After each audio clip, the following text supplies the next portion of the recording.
Hey, everybody, I'm Mike. I'm Bob. I'm Tim. I'm Tony. Yes. And this is the Board Game Rundown. Welcome to Whiskey Wednesday. Thanks, everybody, for joining us. We have special guest, graphic designer, and now game designer, Tony Lawhorne. How are we doing, buddy. Tony? I'm doing good. We finally got Tony on the show. That's right. And he even said it's his YouTube debut, which is awesome. Right. Ooh. You know what? I found myself not asking. I did not ask if I pronounced your last name right. You actually did, surprisingly. Okay. Yeah. Nope. A lot of people like to throw a T in there, like Lawthorne, Langhorne, Lawthorne, so nope, you did great. Hey, for $5, Michael, add any other letters you want to it.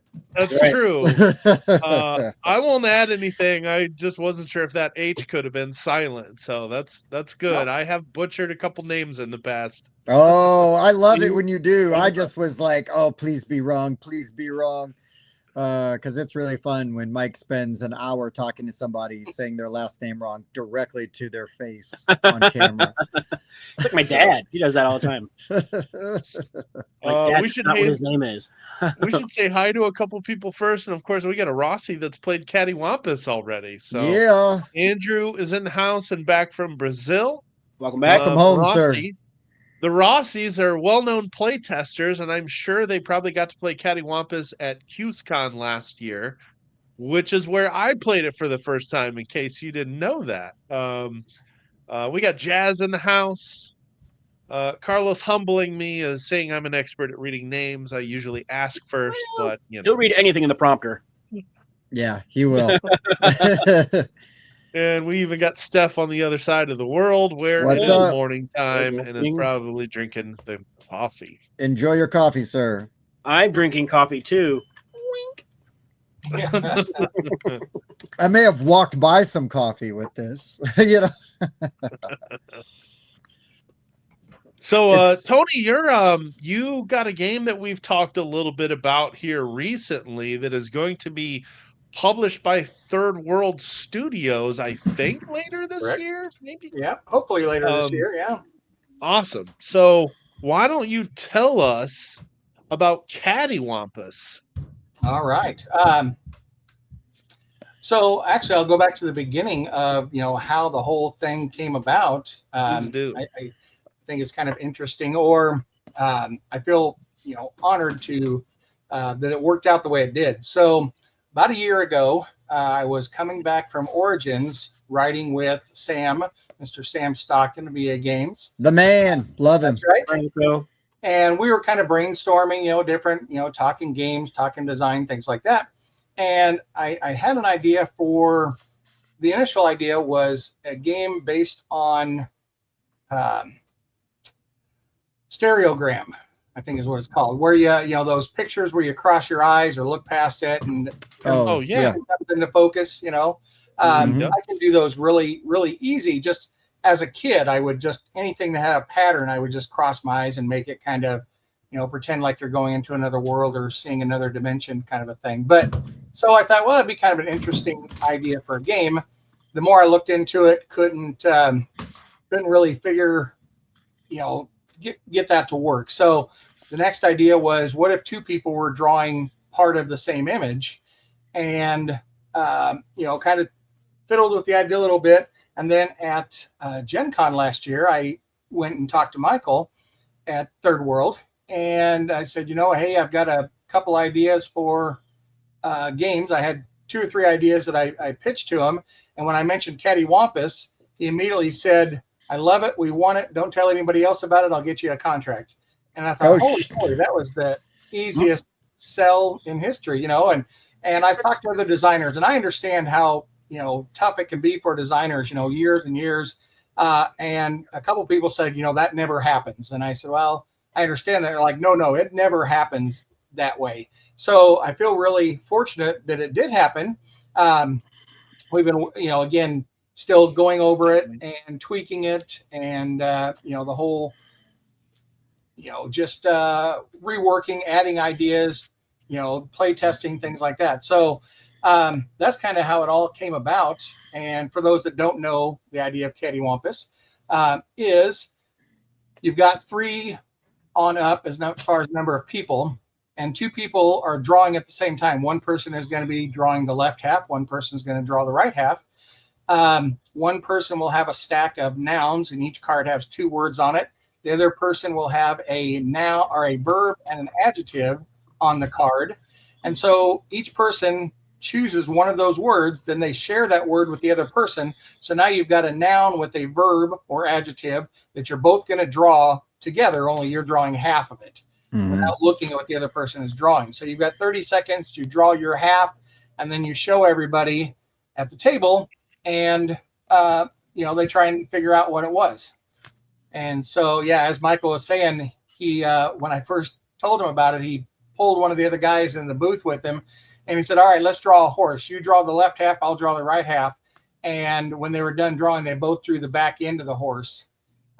So, I mean, it couldn't have worked out any better because, again, depends on how you're picturing it. So, yeah, and that was basically the birth of Cattywampus. That's awesome.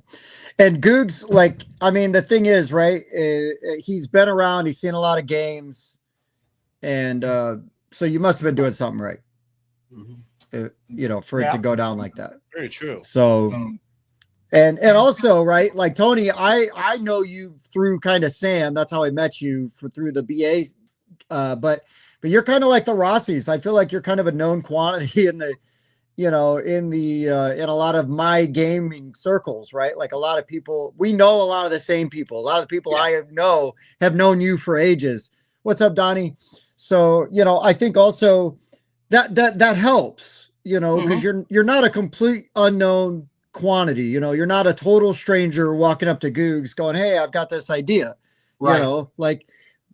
Not to say that you have to know somebody, but it helps sometimes. Because they also know what kind of person they are. They know who they're, they know, kind of who they're dealing with, and things like that. So, I've been I just got into board gaming in the end of 2014. So being an old guy, I think that's kind of late in the game, but again, there have been a lot of good games since 2014 as well. Oh, for sure. I've always, pretty much every con I go to, I'm volunteering with somebody, whether it's with Sam or, CGE at Gen Con. We used to have a designer. He's no longer in the design space, but the game, it's the Mint 10 game. Mintworks, that's it. Yeah. Justin Blasky, he did 3 or 4 different Mint 10 games, and I originally came to Gen Con, actually demoing for them. Gen Con was my actual first con of anything that I had ever been to. I was kind of thrown into the deep end, but everything else is kind of small compared to that. But it gave me a chance to actually meet other people. I remember actually, I think I saw Bruno Faduti that first year. Oh, cool. I don't think I've run into him again since, but that was kind of interesting. So yeah, just being around different people. Like Michael said, I actually volunteered when with Funko Games the year that he was working with them, or volunteered. Oh, right on. I'm not exactly sure. So that's how I actually met him back in, I want to say it's 2019, 18 or 19. He said pre-COVID, so yeah, that counts. Yep. So yeah, it's I like volunteering. I like meeting people. Obviously, I like talking. So it kind of works out well. I love this hobby for like all of those reasons. It's really, it's a great excuse to do all of the things you just said, and you get to play a bunch of games and have a good time with, with people. Yep. I was just talking to a friend at work today about how it's crazy because of this hobby and because of the opportunities that I have had. I literally know people all around the world, like, and it's insane because 5 years ago, that was not the case, and,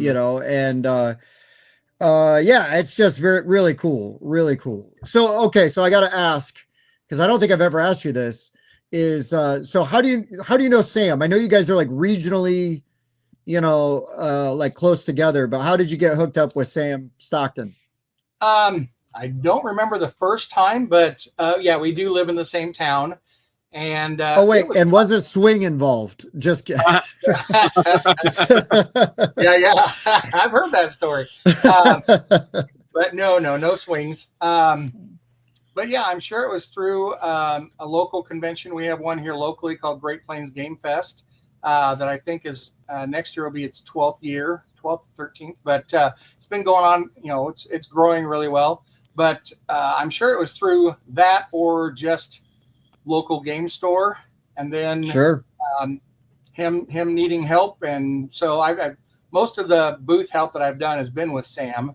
Some of the smaller ones, again, we talked about. I'm going with him here next week up to Grand Con. So, he's got good games. He's a good person. He's easy to talk to. I mean, we've done 20-hour road trips, and so you got to be able to deal with somebody. Yeah. So, but yeah. So yeah, I'm not gonna lie. As a talker like you, Tony, I love those car rides where you could just kind of throw stuff out and go. To Bob's, chagrin, because it's usually him that is stuck with me. Mm-hmm. Oh, what? I don't care. Oh.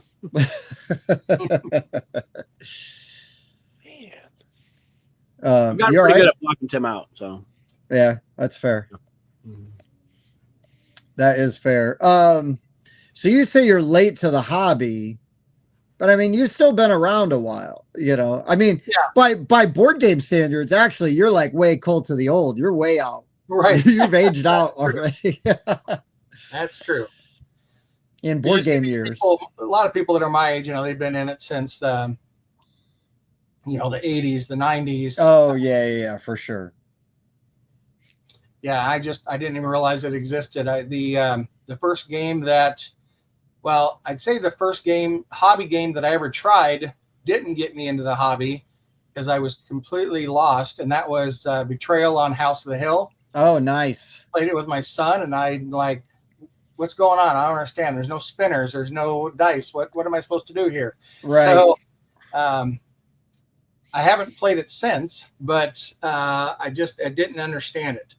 Fortunately, I didn't completely walk away from the hobby, and I'm sure it was something like Ticket to Ride or, one of those standards that most people get into the hobby through. But hey, that's all right. You endured. You made it. Right. You stuck it out. You're still here, and the design space is better for it. Mm-hmm. Oh, Carlos said that was his first game as well. But he bought it, and it's the first one they bought. So he sort of had a different experience with you. Like, he liked it than you did, right? Because you didn't like it. Do you like it now? I did not like it. I did buy it. Then I immediately turned around and sold it. I've done that. Happens. I've done that. I've done that a lot. Well, right on. Tony, being a first-time designer, picked the topic, which I'm assuming is why our topic is best first games, favorite first games by a designer. So like criteria for that, I guess, like, do we just want to kind of go around the horn and say like what everybody's criteria was? Bob, do you want to start? We'll go with like in our order, like our normal, like, well, like my criteria. Yeah. Yeah, I mean, I picked games. Well, I started off just kind of going through my top 5, but I was like, my top 5 games. Then I was like, well, I didn't really heard of that, like David Turksey, right? Big name I like. It's like he made a game a long time ago that I never played. I was like, well, I can't pick that, right? So it's like that kind of started happening a lot, right? And like Larry Harris, I'm a big Axis and Allies fan, but his first design wasn't good. It took now a don't while. Be stepping on everybody's list by naming all these games, Bob. I give Mike a hard time about it. I'd be a hypocrite if I don't give you a hard time about it. So why don't you just go through everybody else's, in the top 100, all their first games and why they're not on your list. And then there was Martin Wallace. But no, a lot of the big ones, like I haven't played their first game, so like they were right out. So I kind of switched tactics and I kind of went to like, okay, what games have I played like recently that I've really enjoyed? And then I look up those designers and okay, yeah, I have played that first game. So then I picked I went with that. So that's pretty much how it went down. That's fair. I kind of did a similar thing. There's some people that like kind of by default, like it's their only game, it's their first game, but I know they've got other things coming. But for the most part, yes, that's right. All roads lead to Whiskey Wednesday. Just don't be driving on these roads once you get. Yeah, no doubt. Yeah, don't drive them. But no, man, I kind of then started like just okay. I love this game. I'm gonna look it up. Oh yeah, that first game was a banger. Boom. That first game was a banger. Boom. So they're not always. It's not always their only game. But I do have some on there, and I've got honorable mentions, which I can hit up a little later. And Carlos, yes, I'm sure there's a designer whose first game is still their best game. But we won't spoil that now because that might be on somebody's list. Tony, how about you, sir?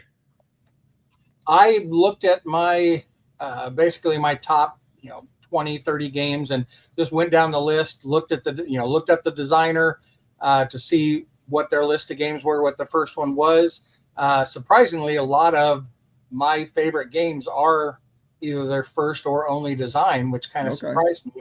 And then I was shocked at how many people, maybe their second game was, one of my favorites. But and that makes sense too, that you kind of get into it, you're really not sure what you're doing. By the time your second game comes out, you hit it out of the park. But some of the people just hit it out of the park right off the bat. So that's what I did.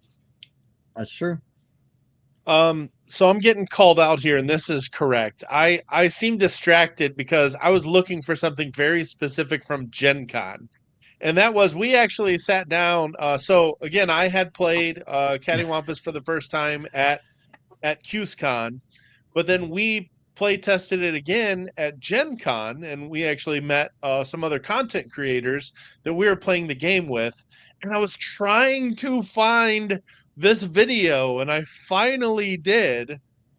So I do actually have a video of it being played incorrectly, because you are not supposed to see what the other person is drawing. So literally, like people are making up rules as this is being played. Now hold on. You say incorrectly. Now, Tony, this is your game, so you can disagree with me. But what I'm going to say is it was correct because we were having a damn good time while we were playing. There you go. And I think anytime you're playing a game, if you're having a good time playing it, doesn't matter. I would agree. That's all I'm saying. It's Tony's game. You can shoot me down. Tell me I'm wrong. But that's my argument. I'm gonna stick to it. You want to have fun, but what happens when you're doing it this way is there's none of those. You're not both going to draw the back end of a horse, so you're not going to have those. Correct. I pictured it looking forward. You pictured it from the side, or something like that. Yeah, you don't get near as funny an outcome doing it this way. But let's just say we play tested it for you that way, and we're like, no, we like the other way better. Right, so right. We're doing the Lord's work over here. There you go. Thank you. And I will say, having watched this, go to completion, I still couldn't tell you what it was supposed to be. After seeing the card, I can't remember what it was. I was going to mention I preferred the original way it was taught to me because this way it was too easy. It was way too easy to guess. Whereas when the two drawers can't see what they're actually drawing, you get those funny laugh out loud moments, and it does make it a little bit harder to guess what's being drawn, which is, I think, where the fun comes in. So, to your point, Tony, but I was digging for that. I'm like, I know it's in here. Why is it not in my Google Photos? Oh, there it is. Upload to Google Photos. All right, let's move along here. This was the one that we played with the BG G3. Thank you. That's the one. Yes. I apologize if you're watching. They're half a G6. There you go. Like a G6. Yeah. But no, Dave, I deserve to be called out. There was a reason it was worth digging for that long. I figured having that video would come in handy. So it's just how you're like, what the is that? You're muttering to yourself, like you were not slick about it at all. I wanted to make it obvious. I was not just completely ignoring the conversation. Yeah, so. He's like, Tony, great story. Hold on. Like I've got to draft, Anthony Richardson first. How do I make sure this happens? I got to load that D10 for when I roll for draft selection. No, he's gonna roll a d20, bringing a million times instead. Yes. Yeah. Bob's drinking Woodford Reserve Double Oak. It's pretty good. Out of respect for our tabletop tastings, friends, I got some hard truth. Hard truth. Yeah, and they're in the chat today. Well, at least one of them is, probably less, I would guess. Okay, so back to the list. We did a one-hit wonders topic not too long ago. I did not want to overlap with that. So I did try to stick to people that have designed more than one game that have been at least good or well received. And this was a lot of fun to kind of come up with. I started logging games a long time ago, so I go through BG stats and I just go through all the games I've played and just start, okay, this one is older. All right. What? And then I go to BGG, look at the designer page, go to year released, go all the way to the back. But yeah, I came up with quite a few, and I think there'll be some fun surprises in here. So I really enjoyed doing the research for this one. Oh, I will say, I don't remember if I said it before we were live or not, but there are some games I have that I may talk about that are credited with multiple designers. I just picked one of them, confirmed it was the first game that they are credited with working on, and use that name. I will try to acknowledge that other people also worked on that game. So, but also forgive me, I'm drinking whiskey. Just putting that out there just in case I missed that the first time. What up, Ginger? No whiskey, but that's okay. We won't hold it against you. That's right. What do you say? The whiskey is optional, but attendance is mandatory. You know what's also mandatory is thumbs up, like, subscribe, all those things. All the YouTube algorithm appeasements. And then the last thing we should talk about before we actually get into the list is, Tony, you got a side hustle, or maybe it's your main hustle, and this is your side hustle. But why don't you tell everybody real quick about what you do? We can share a link to that as well, because that's super important. Yeah, I appreciate it. Yeah, actually, the other thing is my main hustle.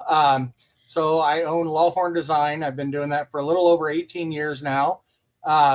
Basically, I say anything you can put a logo on, we can get for you. So banners, signs, clothing, backdrops, vehicle wraps, promotional products. I've done flooring. I've done wallpaper. There's a lot of banners that we see at Gen Con and some of the other cons that I've done their banners or their backdrops, table throws, things like that. Cardboard cutouts like that one there that I did for Flat River. So yeah, it's kind of a nice way talking about meeting people. And when I go to these conventions, I go because I enjoy it. I enjoy talking to people, but at the same time, I'm able to work and feel like I'm actually helping people. Everybody needs marketing. And my thought is, I'm a gamer. I'm buying the games. Hey, why not purchase your marketing from me? If it doesn't work out, I understand that.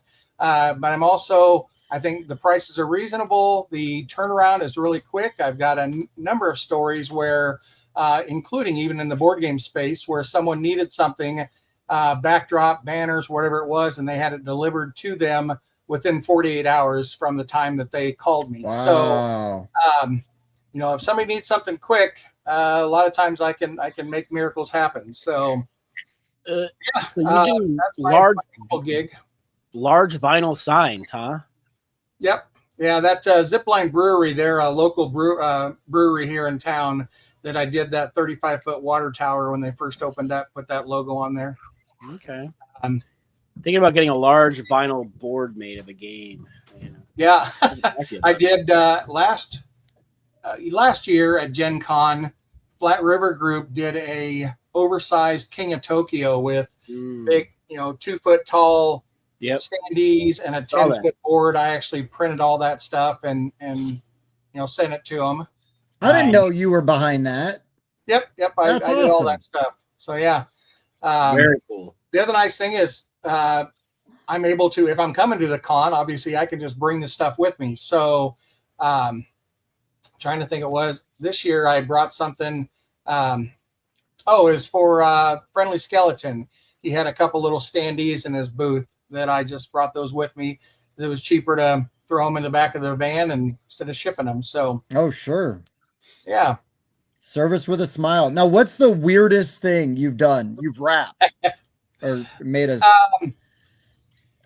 Well, the weirdest request, we didn't end up doing it, but I had somebody ask if I could do custom condoms, and I can. So if you need board game rundown condoms, there you go. Yeah. Listen, do you want to hold on? Do you want to have more time to play games? Use protection. Right. Use these. Absolutely. Can confirm. You want more money and time for the board game hobby? There you go. Yep. I love this. Carlos says Board Game Rundown sponsored by Lawhorne Design. Let's go. Not a sponsor, but could be. Could be. Yeah. Hasn't really been anything too weird. Maybe that Giant King of Tokyo, or the year before I did that elk, which was for the game Redwood. Actually hauled that, and I was so afraid because I thought I had broken the antlers during transportation, and I didn't know until I opened the box in front of them, and I hadn't, but I was sweating it for a couple days. But, sure. But no, it hasn't been anything too oddball. I've wrapped like the tank of a motorcycle, as far as like vehicle wrap. I did wallpaper for a game cafe here in town a couple years ago. But yeah, nothing too crazy so far. That's still, the condoms is pretty wild. Yeah. That's pretty wild, man. No, thank you for sharing. That's a fun story. I love stuff like that. Like just what's the weird things you see at work, right? Like those are great. I don't want to know what you're doing with that, Chris. I said like a full-size standee of a kid for his high school graduation. His mom ordered it a couple years ago. And I've done that. I've done a couple like life-size people. When he mentioned, Tim's bald head, we could. I don't know if 5 foot's tall enough, but or if that's too tall. Just kidding, Tim. Yeah, no, that's probably too tall. Accurate. Too tall. It's just the head bit. Right. I mean, I think a life-size photo of Tim would be effective contraceptive in itself. Listen. Nice. Well done, Mike. Listen, it's only not worked twice. I got 2 kids. Oh shoot. I deserve that. At a time, it works every time. Oh shoot, that's hilarious. Well, cool. I love it. I've already hit up Tony, said, hey, we might have to hit you up for some logo work. We're still working on some concepts for a new logo and a new design, but we got a couple other things we need to hammer out right now because we're kind of transitioning between studios and want to make sure that all of that is where we need it to be first, because we want to be worth having merchandise, right? Like, so we want to have a value product. Merchandising. That's right. Where the real money from the movie is made. That's right. But all right, you guys got anything else before we get into the meat and potatoes of these lists? Not at all. Mike, why don't you tell Tony about the order in which we will go, and then you can fire up that number 1 or number 5 bumper. Ooh, all right. Well, per usual, we'll start with Bob, and then we'll go clockwise to Tim, Tony, and then I will round up the end. So that means we usually start with Bob's number 5.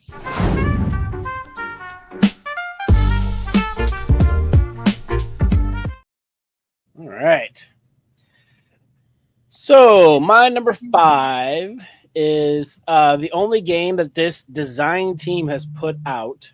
But when we played this, it was fantastic. We played 2v2v2, and we had a great time playing Quests and Cannons. Great pick. Islands from Eric and Shannon Geller. It took a long time for this game to actually finally deliver from Kickstarter. They had a lot of personal things kind of going on. They were very transparent in all of their updates and whatnot, but it is finally out. It has delivered to backers. I'm actually going to bring this to Grand Con because I want to try it again, and I would like to try that 2v2v2 again because it was so much fun. like, teaming up with your buddy, trading goods as you kind of meet up in the middle, and then taking cannon shots at everybody else, and yeah, it was a really good time. So I want to play this again, and for a first go, it was done really well. So I appreciated how transparent they were with their process, because I really wanted to see this game. Make sure this game came out, because we played that pre-production copy. The pre-production copy looked great, right? It was amazing. Yeah. So to it's like you just hope that the world doesn't ruin. Like, oh, I'm selfish. I want to play your game. Please put it out so I can have it. So yeah. I still got to play mine. I've got one, but I haven't played it yet. And I've had it for a minute now. Yeah, those player boards are awesome too. Dual layered. You have like the sails that you have on there, and then you can gain extra movement by unfurling your sails and getting some extra movement. You put your little cannons down on the bottom, and as you shoot them, you flip them over. Doesn't come with those hexes, but yeah. I did throughout the insert. Did you? Yeah. Insert was whatever. I got like little plastic jobbies that I, instead of just bagging it, I was able to just put it in these nice little plastic boxes that latch shut and improve it that way. But if the insert's the worst thing about the game, then hey, we're doing all right. Yeah, I mean, Fantasy Flight, right? Right. So okay, so I went and I kind of like you guys were starting for my number 5. I was looking at favorite games. What's the first design they're credited with? So this designer has done one of my all-time favorite games, and the first game he is credited with is a co-design with Richard Lanius. No, I'm not talking about Mike Giuliano, even though I do love him, but I have not played his first game. I am talking about Sandy Peterson, who worked on Arkham Horror. So let's go. I like old school Arkham Horror. I love Richard Lanius. I'm a big Cthulhu Wars fan. I know that Peterson Games has their issues. I'm not talking about that. I am talking about the game and the first outing of it. And I was there for it. So Arkham Horror, the OG edition, Sandy Peterson has a co-design credit. I don't know what all he did for it. I know at that time, he spent a lot of time writing the Call of Cthulhu role-playing game books. So maybe he just got like sort of a credit for providing source stuff. But I did on a podcast I like, what they call half-assed internet research. And it was good enough for me. 87. So, okay. I was like 2005 edition. Where's that was Sandy second Peterson? edition? Yeah. Wow. No. You got to look at the old one. Yeah. I got you. That's some old art. And he is on there. So I counted it. That is some old art. Let's take a peek at this board here. Yeah, Ginger, that game will bully you. Woo. Hey, that looks like is that the new Valhalla board? That looks like Blood Rage Valhalla. Yeah, I think it is. This a tycoon. It's like Candyland for Cthulhu. Yeah. Man, that Valhalla board is hideous. I'll say it. Yeah, I'll say it out loud. Bad. I haven't looked. Yeah, it's rough. I sent it to you. To me? Yeah. I sent it to our group chat. Oh. But that's okay. Bob doesn't read that. I ignore most of yours. You have to put like a pair of boobs in there too, and then he'll look at it. Oh, yeah, then he'll laugh at my memes at least. Yeah. Yeah. If you put like the picture really small between, like just right in the cleavage, Bob will be like, "Oh, what's that in there?" Oh, I'm seeing the eggs. Yeah, exactly. Exactly. Yep. Exactly right. Yeah. Oh, I see. It was a link that you sent. It wasn't actually like a picture of the board. I gotta click on the link. Bob doesn't follow links. He gets a lot of spam that goes to shady sites. I'm like, I'm not falling for that again. It looks more like Clue, I would say. Yes. It does. It does. But it also looks like crap. Anyways, Tony. Yes, sir. All right. Let's stop bitching about a game we're not going to talk about. My number 5 actually happens, and I didn't even think about this till just now when you were flipping through the pictures on my website. this one was probably one of the first board game companies that I actually did work for. Ooh. And my number 5 is actually Stockpile from Nauvoo Games by Brett Sobel and Jeff Van Orton. Oh, wow. Yep. And it was when Stockpile was just coming out, and I ended up buying it from them at Gen Con. And it's a great game. It's I've played it a number of times with the expansion as well. But it's their first, and I think their best personally. But that's a good game. There you go. This is a good pick. I like this one quite a bit. One of the things I really like about this one is that when you're basically like bidding to get like a collection of stocks, it's not just like a flat, you pick your bid, you put your meeple down, and the bids change depending on where they're sitting. Like all of these different bids boxes are ramp up in different denominations. So I just find that interesting. You're not just bidding 1, 2, 3, 4. It'll ramp up really fast, like 2, 4, 8, 10, 16. And so the next person really has to think if they want to really outbid you by a pretty big increment. And then just the way you're holding the stocks in this game. This is a really good one. Everybody's got a little bit of inside information. One person might know that something's going to tank, and so someone else might know that it's going to do really well. So now, when you get these stocks, do you have to pile them up? Just asking. Not a good question. No, but a good pick. Carlos, there's a really good app version of this game, and I've played it quite a bit on my phone. It's pretty fun. Oh, really? I'll try that out. Yeah, this is a good one. Good pick. I think this is on Board Game Arena too. So they got all kinds of digital implementations of this one. All right, Rice. Okay. Yep. So my designer is one that we really haven't talked a whole lot about on this show. So I wanted to shed a light on somebody who actually had a ton of games published just recently, and this designer is Clarence Simpson. Clarence is probably more known for The Wolves, which is kind of a like a sort of a nature-themed area control game.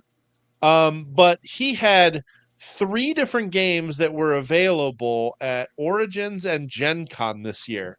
One of them, Bob, was Vanity Plates. Another one I'm in. was Beasts, which we got a review copy of and played in a very unique card shedding game. And the other one we all played with Seppi Yoon, Squirrel Away. So he had 3 games all launched between Origins and Gen Con. Wow. But so far, my favorite game of his is his first one, and it is Merchants of Magic, a Set a Watch Tale.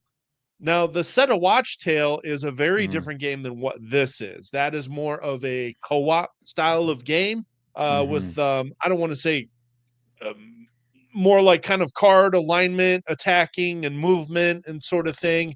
This is actually a roll and write game. And so this is like you're a merchant and you are essentially selling your wares to these fighters that are dealing with the beasts in the actual Set a Watch game. And I found this really fun. It does a lot of things that I like in roll and write games. There's a little bit of engine building. There's a little bit of combos, and just sort of working up these resources to be able to craft these weapons and armor that you're going to sell to these barbarians and wizards and things like that.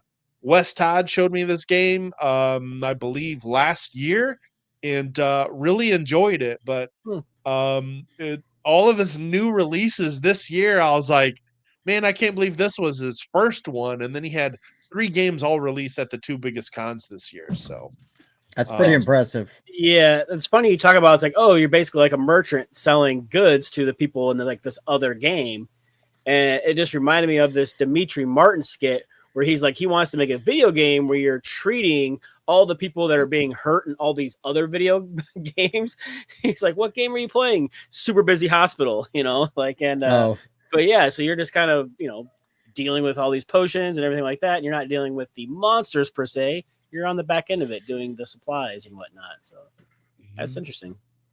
I definitely do enjoy roll and writes, so I was happy to slap one on this list. And I actually didn't even know it was a Clarence Simpson game. I was just kind of scrolling through. I'm like, who designed this? Oh my gosh, she's got a ton of stuff that just came out. This is a great one to start with. Cool beans. So I'll pat myself on the back for that. There you go. Oh, geez, there goes. Somebody tell Mike good pick before he throws his shoulder out of socket. Himself. Mike likes to talk to himself in third person. He's like, you know what, Mike, that was a good pick. Thanks, Mike. Yeah. Yeah, he does. It's gross. I haven't played it. All right. Mm-hmm. No, yeah, it's pretty fun if you like rolling rights, for sure. It's a fun theme for sure. All right, so now we're back to Bob for number 4.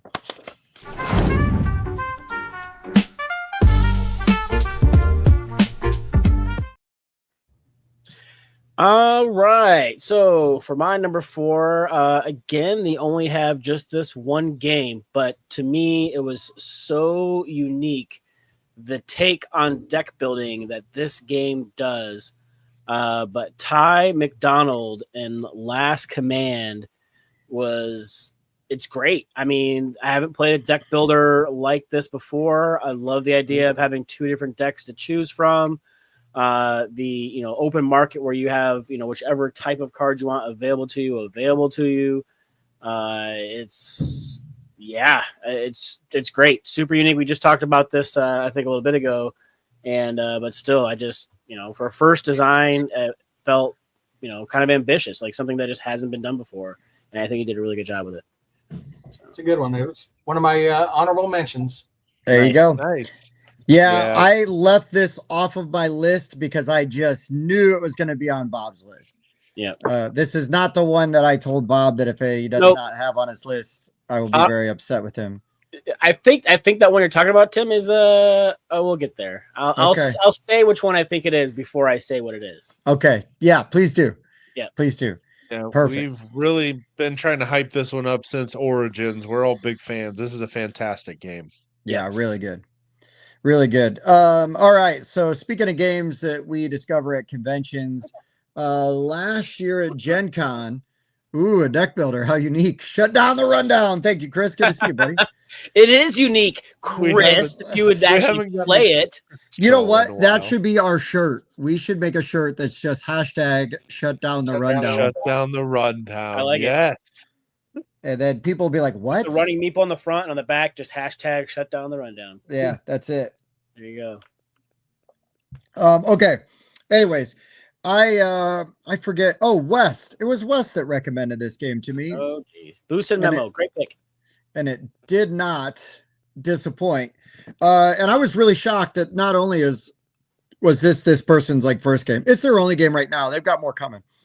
But the first game, the level of complexity and depth to be there, because it's one thing to design a little card game as your first game, right?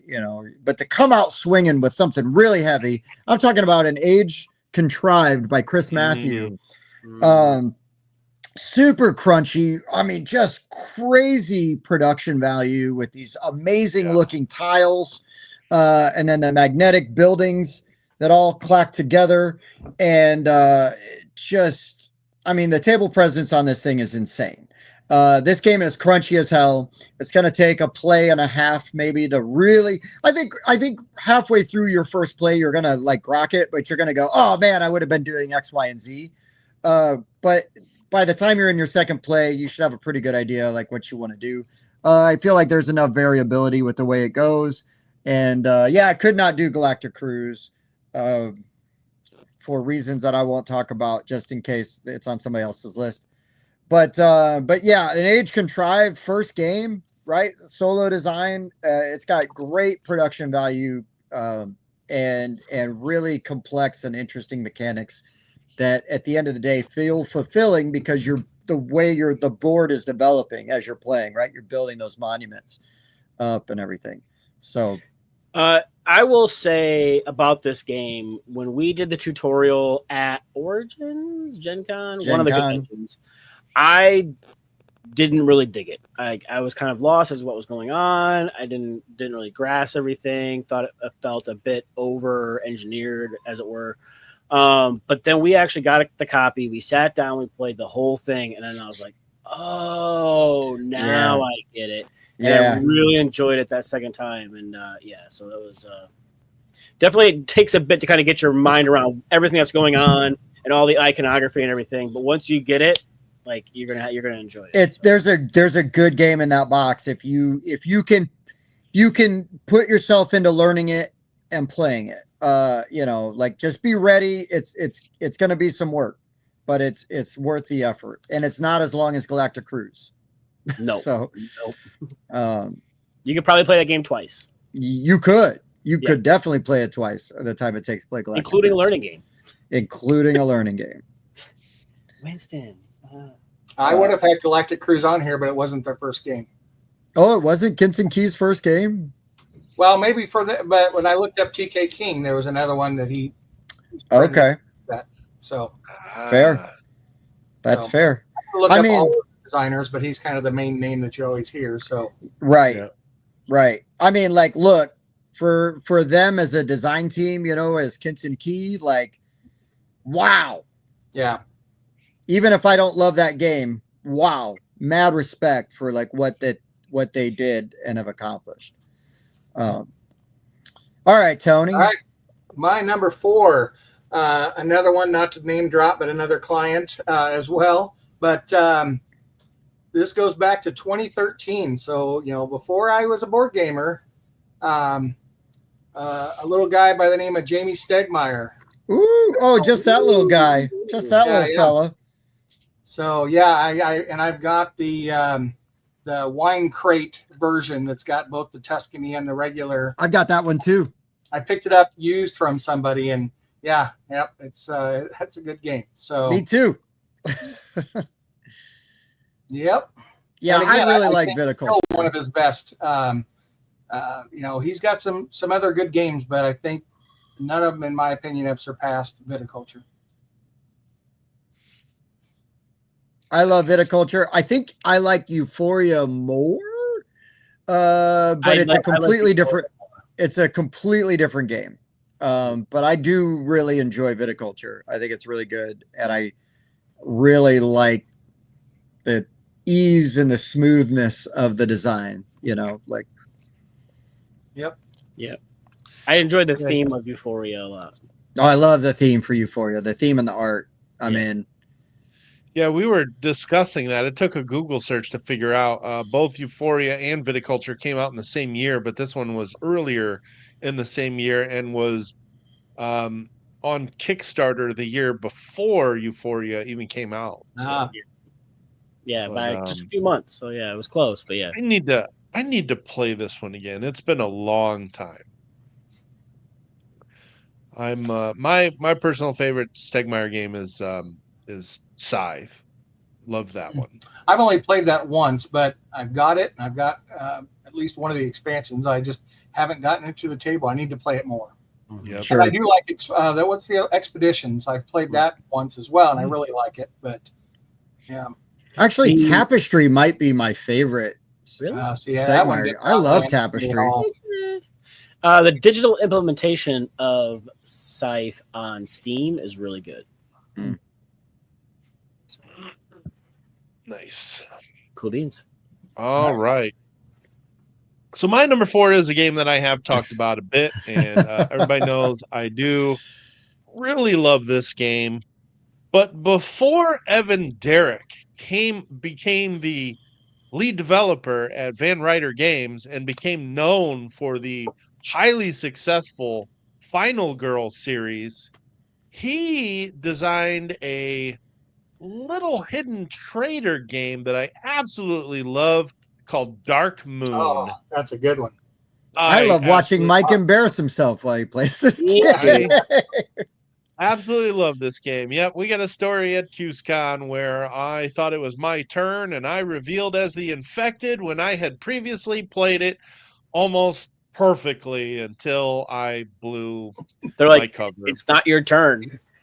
Yeah, and then I got, of course, quarantined, and we lost because of it. But I've had so many great stories like that playing this game. It is just so fun.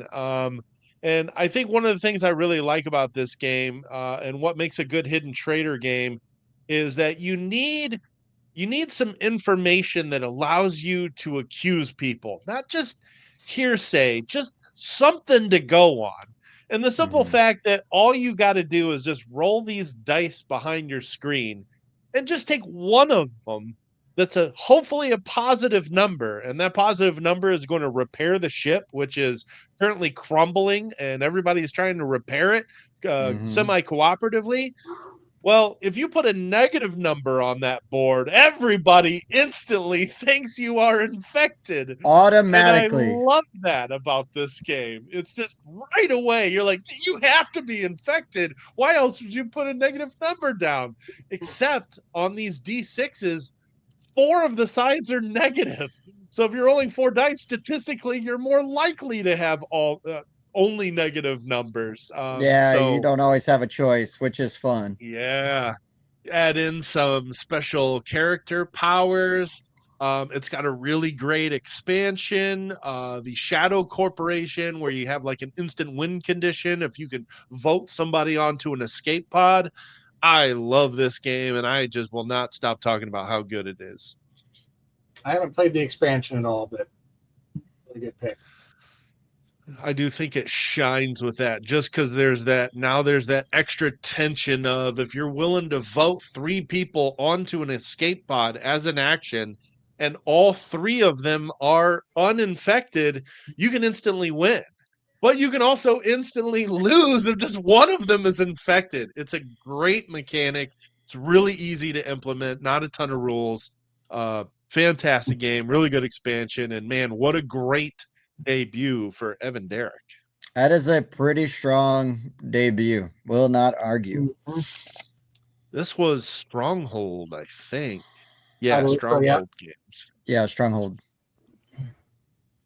A goodie. All right. Back to Bob's number 3.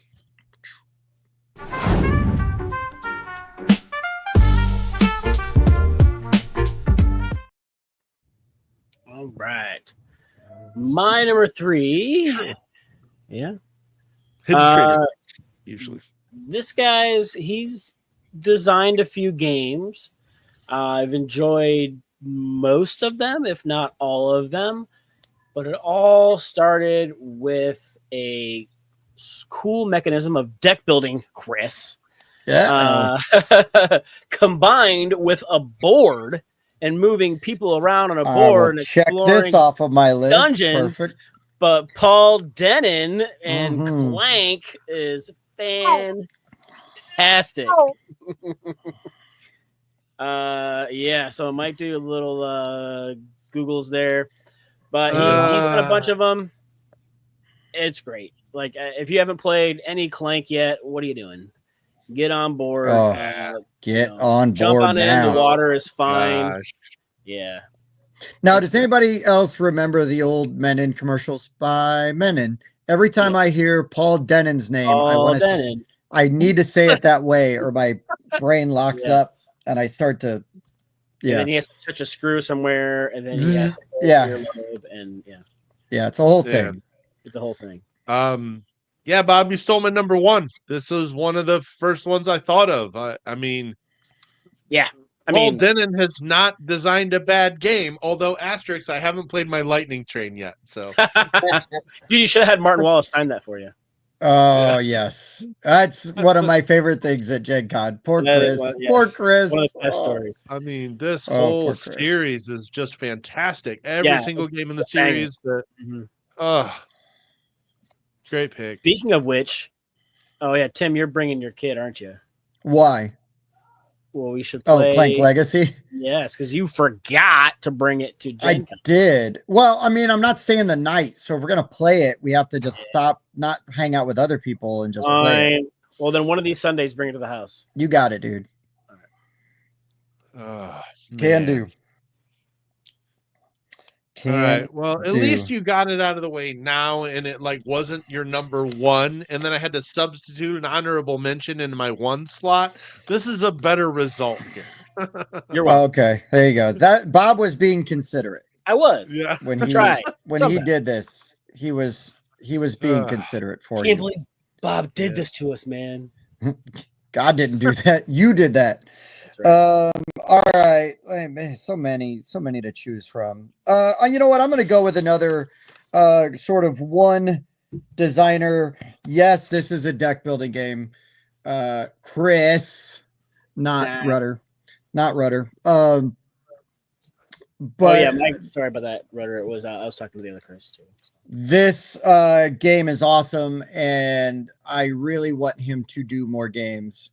And that is Shadows, Heroes, and Monsters. And I'm going to mispronounce his name, but he's an awesome designer out of Indianapolis. I believe it is Kuhn on Keunahn. Yeah. But he's super nice guy. But in this game, it is sort of like an asymmetric deck building game. You are attacking your opponents. You're attacking the other players. You're attacking the monster. But your cards have like initiatives on them. And then when you buy cards, you're buying from your own personal deck that you have basically pre-made before you start. You can start with like a pre-build, or you can add these cards. You can choose which cards you want to add. But you're going to have varying initiatives, and some of the cards are going to like have you try to guess what other cards people have played so that you can get bonuses. There's just a lot of manipulation and mitigation in here. And it's a really fun, really unique game. I haven't played anything like it. I'm really happy because we got to see this game pre-COVID, back when we very first started the show. We hosted a proto spiel up here in South Bend, and he came up and I got to play this game there. And then he found us like a year ago, right? And was like, "Hey, do you remember me? You played my game." And I was like, "Oh, yes, whatever happened with that game?" And then he came up to South Bend, dropped off a copy of the game and some of the play mats and with like the updated rules. And then I got to see him a few weeks later at PoppyCon, which is a local game convention here in town. So I got to play the game with him again. And I believe, did I make you go and play with me there, Bob, or did I teach you like the next day? You taught me later. I think you took Justin. Okay. But it's a good game. I haven't showed this game to anybody that didn't like it. So Bob, you liked it, right? Yeah, it was super interesting. Very asymmetrical and a lot of fun. And I like that as you beat up the monsters, it's not like, oh, whoever gets the last hit gets all the points and glory. You actually get points for doing the work. So yes, it rewards you for doing the work. So really good, really unique game and great art. Yeah, really like it. All right. Well, I'm going to keep the deck builder train going. My number 3's also a deck builder. Although I guess when I think deck builder, this isn't one I necessarily think, but I just double checked, and it is listed as a deck builder. Came out in 2018, and it's his only design. Dan Halligan with Obsession. Oh, that's a very popular game that I've never played. Yeah. Oh, it's really good. And 2-3 expansions, which I've got, but I haven't played. Like most gamers, I don't play the base game enough to really warrant an expansion. But of course, you've still got to get them. Well, you got to have it. You never know, man. Yeah, you never know. You may get around to playing with it. But I think I got in on the second edition Kickstarter. Not the original one, but again, I think they tweaked a few things. But yeah, it's just such a good game. The theme really comes through. Although personally, I'm not a theme guy. I don't care about that as much, but it does really lay it on heavy. Nice. You're my obsession. It's all I can think of is that 80s song. Anyways,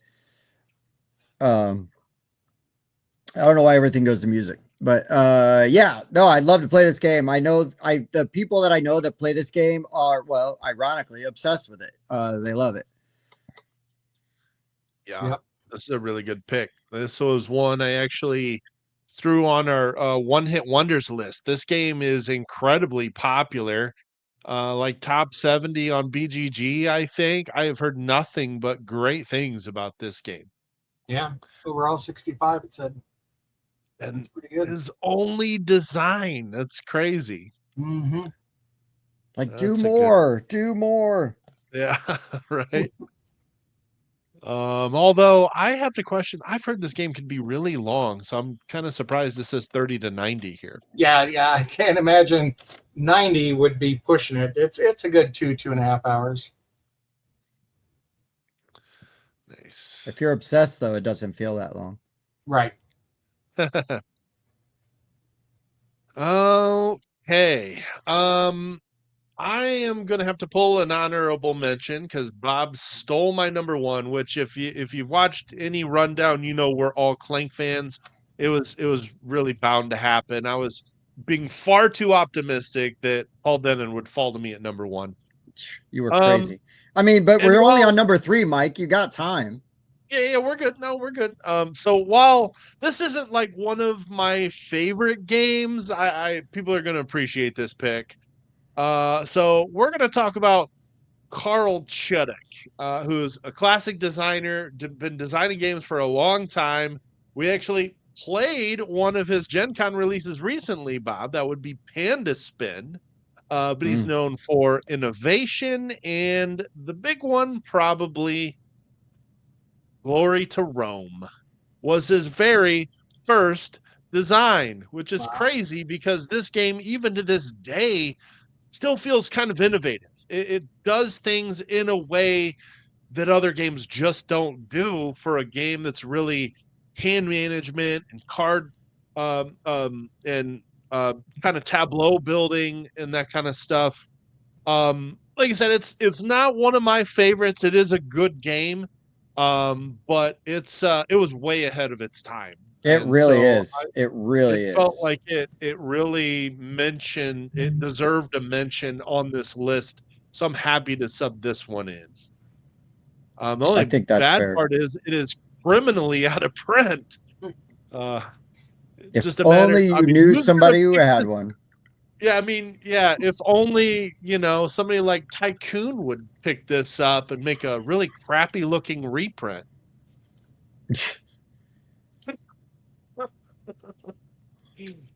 I mean, I have the crappy looking reprint. No, you have the crappy looking original. Well, that's true. I do have the crappy looking original. I guess. Yeah, because you've got the black bug version, which is the highly sought after version. Julia's got the black box. I've got the ugly clamshell. Why even have that? Gross. Which throw it away. Has to be the worst storage solution for a game ever, by the way. It doesn't. It barely stays together. I bought that thing for $15 at IndieCon 10 years ago, maybe 12 years ago. Well done. Julia was like, my sister was like, "Hey Tim, buy this game. You trust me." I was like, "Okay." Yeah. And I didn't play it until like 2 years ago. I had it that long without. It was probably my longest Shelf of Shame game until then. Tony, you ever played Glory to Rome? I think I played it once, and I think it was the black box version that somebody had. But nice.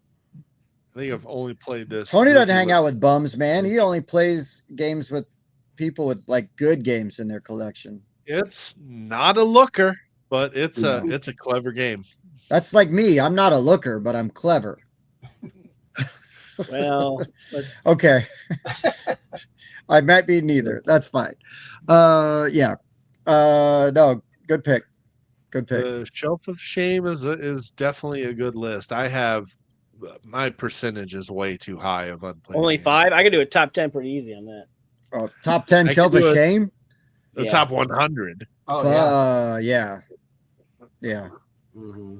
Kind of sad. Don't remind me. Shameful is what it is. It is. It Shame. is. Shame.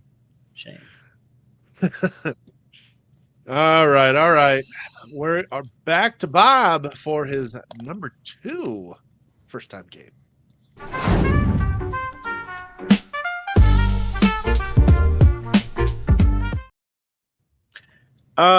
So for my number 2, I know I've had a lot of deck builders on here, so this one is not a deck builder. That's not why it's number 2. I love worker placement, and this is a really cool worker placement game that's relatively new. This gentleman's first design.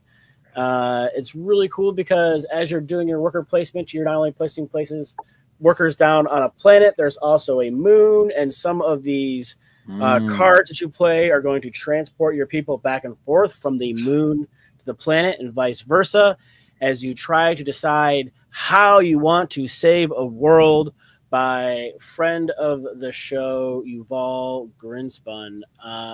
This game was fantastic. I love the engine building with the tags. I like the player board and like the resource management where you have like maximums and you're moving those maximums up and you can like move your resources up and down along there. Yes, there you go.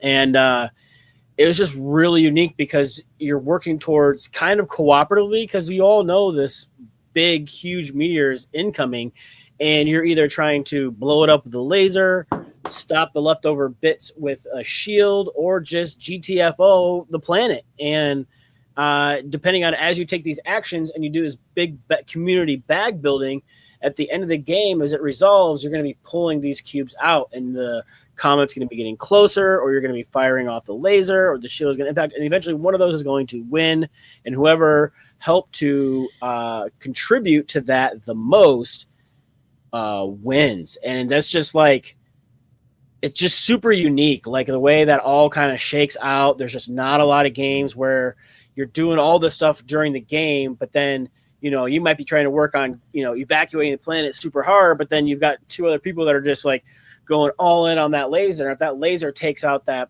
comet, then, you know, your work was for naught because, you know, well, obviously the laser was the best idea. And the modular board with all the different worker placement spots you can go to, it was really good. And, man, they knocked it out of the park with that one. So they did a great job, and the production value is top freaking notch. There he is. Sam. Hey, Sam. Big fan. Get to see Sam in a week and a half. Cannot wait. IRL even. Well, you get to see Tony too. Come on, man. I'm seeing Tony right now. No, not IRL. IRL. This Sam is my favorite Latter-day Saint. Just saying.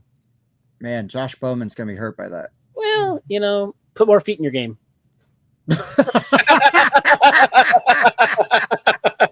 Oh man.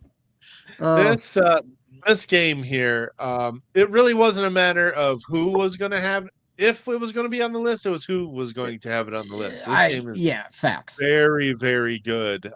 For a first-time designer, you've all crushed it with this game. And obviously, because Burnt Island picked it up, and they just don't put out bad games. This just came out, didn't it? Yes, sir. Yeah. See, I haven't played it. But... We were lucky enough to play this for their Kickstarter campaign last year, and man, we were all just blown away by this game. It is very, very good. Not just the worker placement, but like these cards and these combos that you can create, like these extra actions that you can do on your turn. Yeah. Oh man, it just feels really good. It's, next time we have Sean Jockerman on, we need to look, man, I got a challenge for you.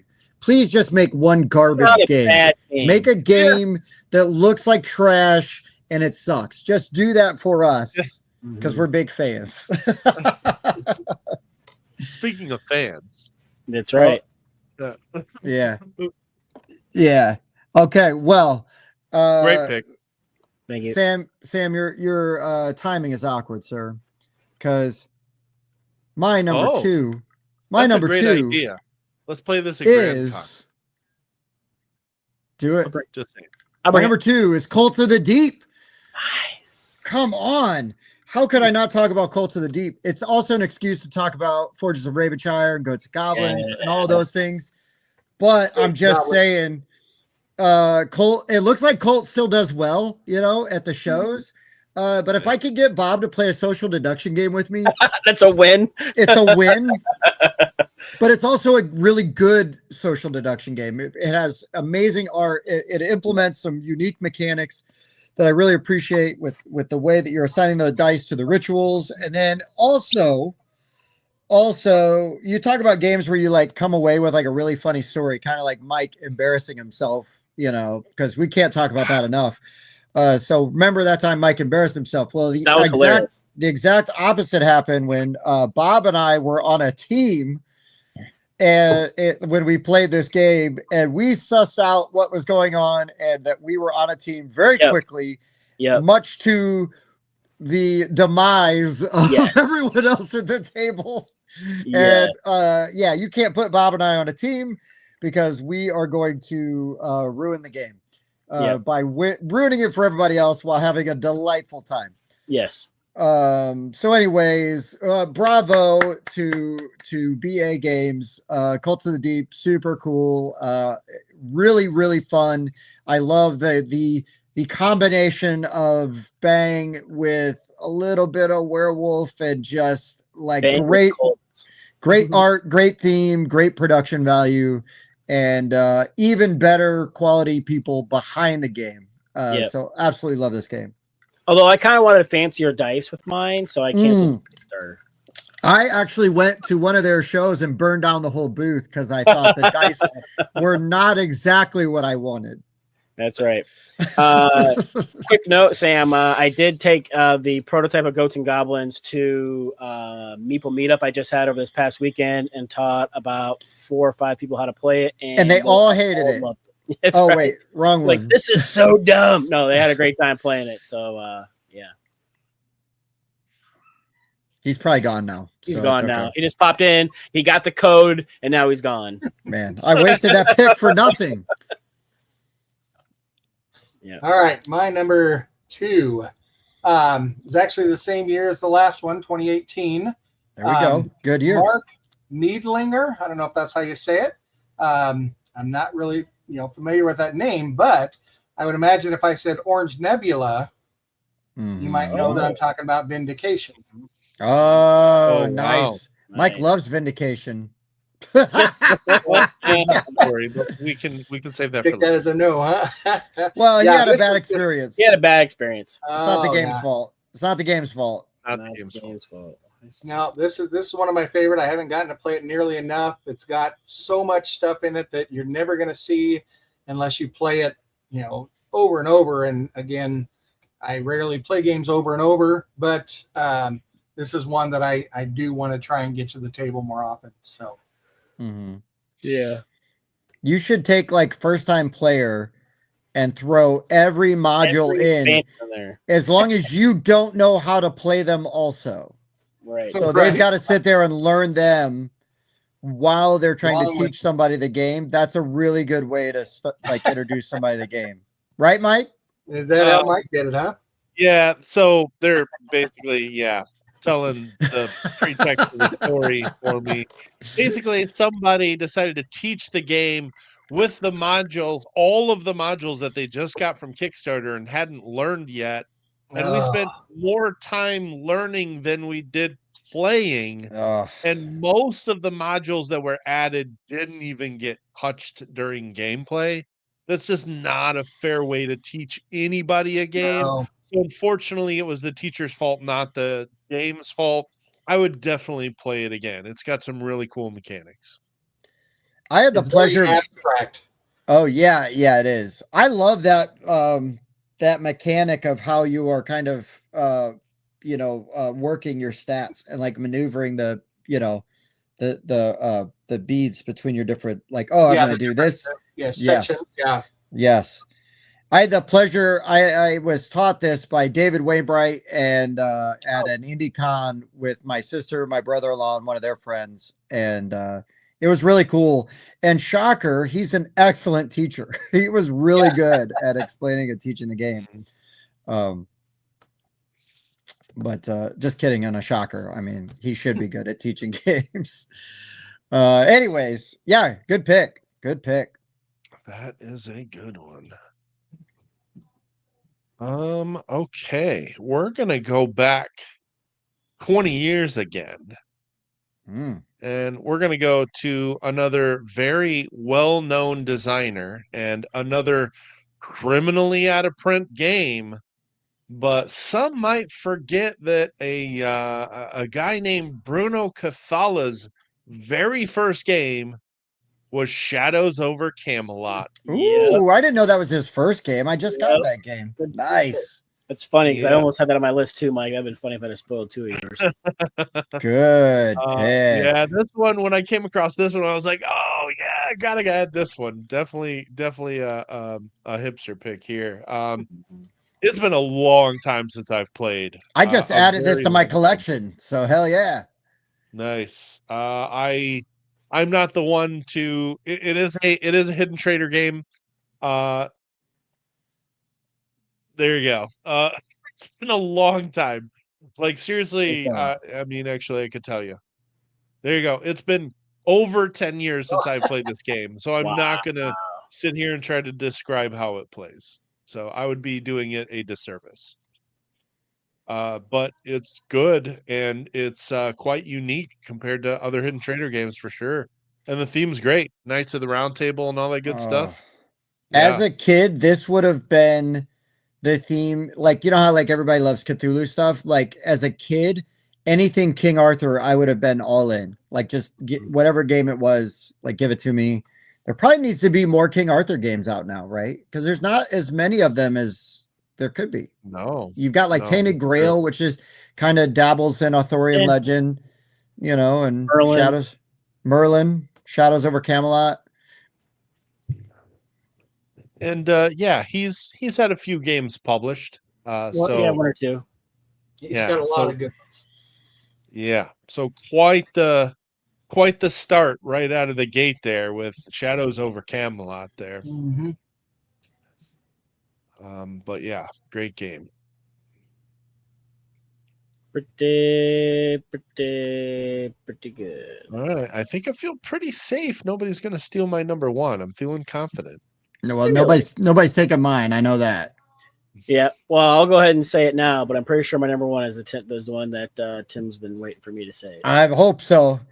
I'm gonna call you out if it's not. Just say it. All right. All right. Let's find out. Just we are down to our number one.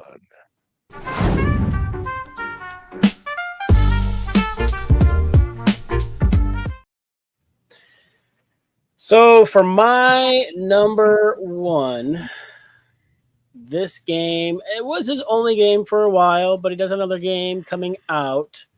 One of the first games that we did reviews and stuff for, I had paid to kickstart this game, and it looks badass. It is the most unique take on like a tower defense that I've ever seen. But Evan Halbert and After the Empire is fantastic. Tim's shaking his head because apparently that's not what he thought it was going to be. But no, if you guys haven't played After the Empire, I really enjoy this game. You have your own little 3D castle. It starts out made of wood. You can build like towers on the corners. You're getting dudes from the inside, and you're putting them all around the towers, and then you're flipping these cards over, telling you what direction all these guys are coming from. You've got that worker placement board in the middle that's like community, and like you're trying to like block people out of like, you know, gaining troops or getting the resources they need to feed their troops. Your farms are getting raised. You're converting your wooden structures to stone because it can take more damage, and you have those little cubes in there that represent the damage that it can take. And I really enjoyed the crap out of this game. And for his first go at a board game, I think he did a really good job at it. Huge toy factor. I mean, just everybody's got their own little castle there. Yep. Yeah, it's so much fun. Yeah. Him and Ryan really did a great job. I will not say which one I think Bob should have said as his number one, just in case. I'll wait till the very end to say it. Okay. But this is an awesome pick. I love Evan, obviously. But yeah, this game is really fun, really cool. And I'm really glad I was able to find a deluxe edition kind of on the aftermarket without having to sell one of my children or a kidney. Just rent them out for a little bit. Yeah. Look, most of the yards. Good worker, strong back. Come on. Strong now. Yeah. Anyway, so yeah, nope, that's a really good pick. I would be remiss though if I didn't pick one of my most played games in the last not even 12 months yet. In the last 11 months. I'm talking about a hit maker. I don't know if he's actually made anything else that I played. I don't think he has. Doesn't matter. I'm talking about Randy Nash, designer of Tumbling Dice, baby. Let's go. I knew that was coming. This was like 1991 or something. Like, let's go. Randy Nash.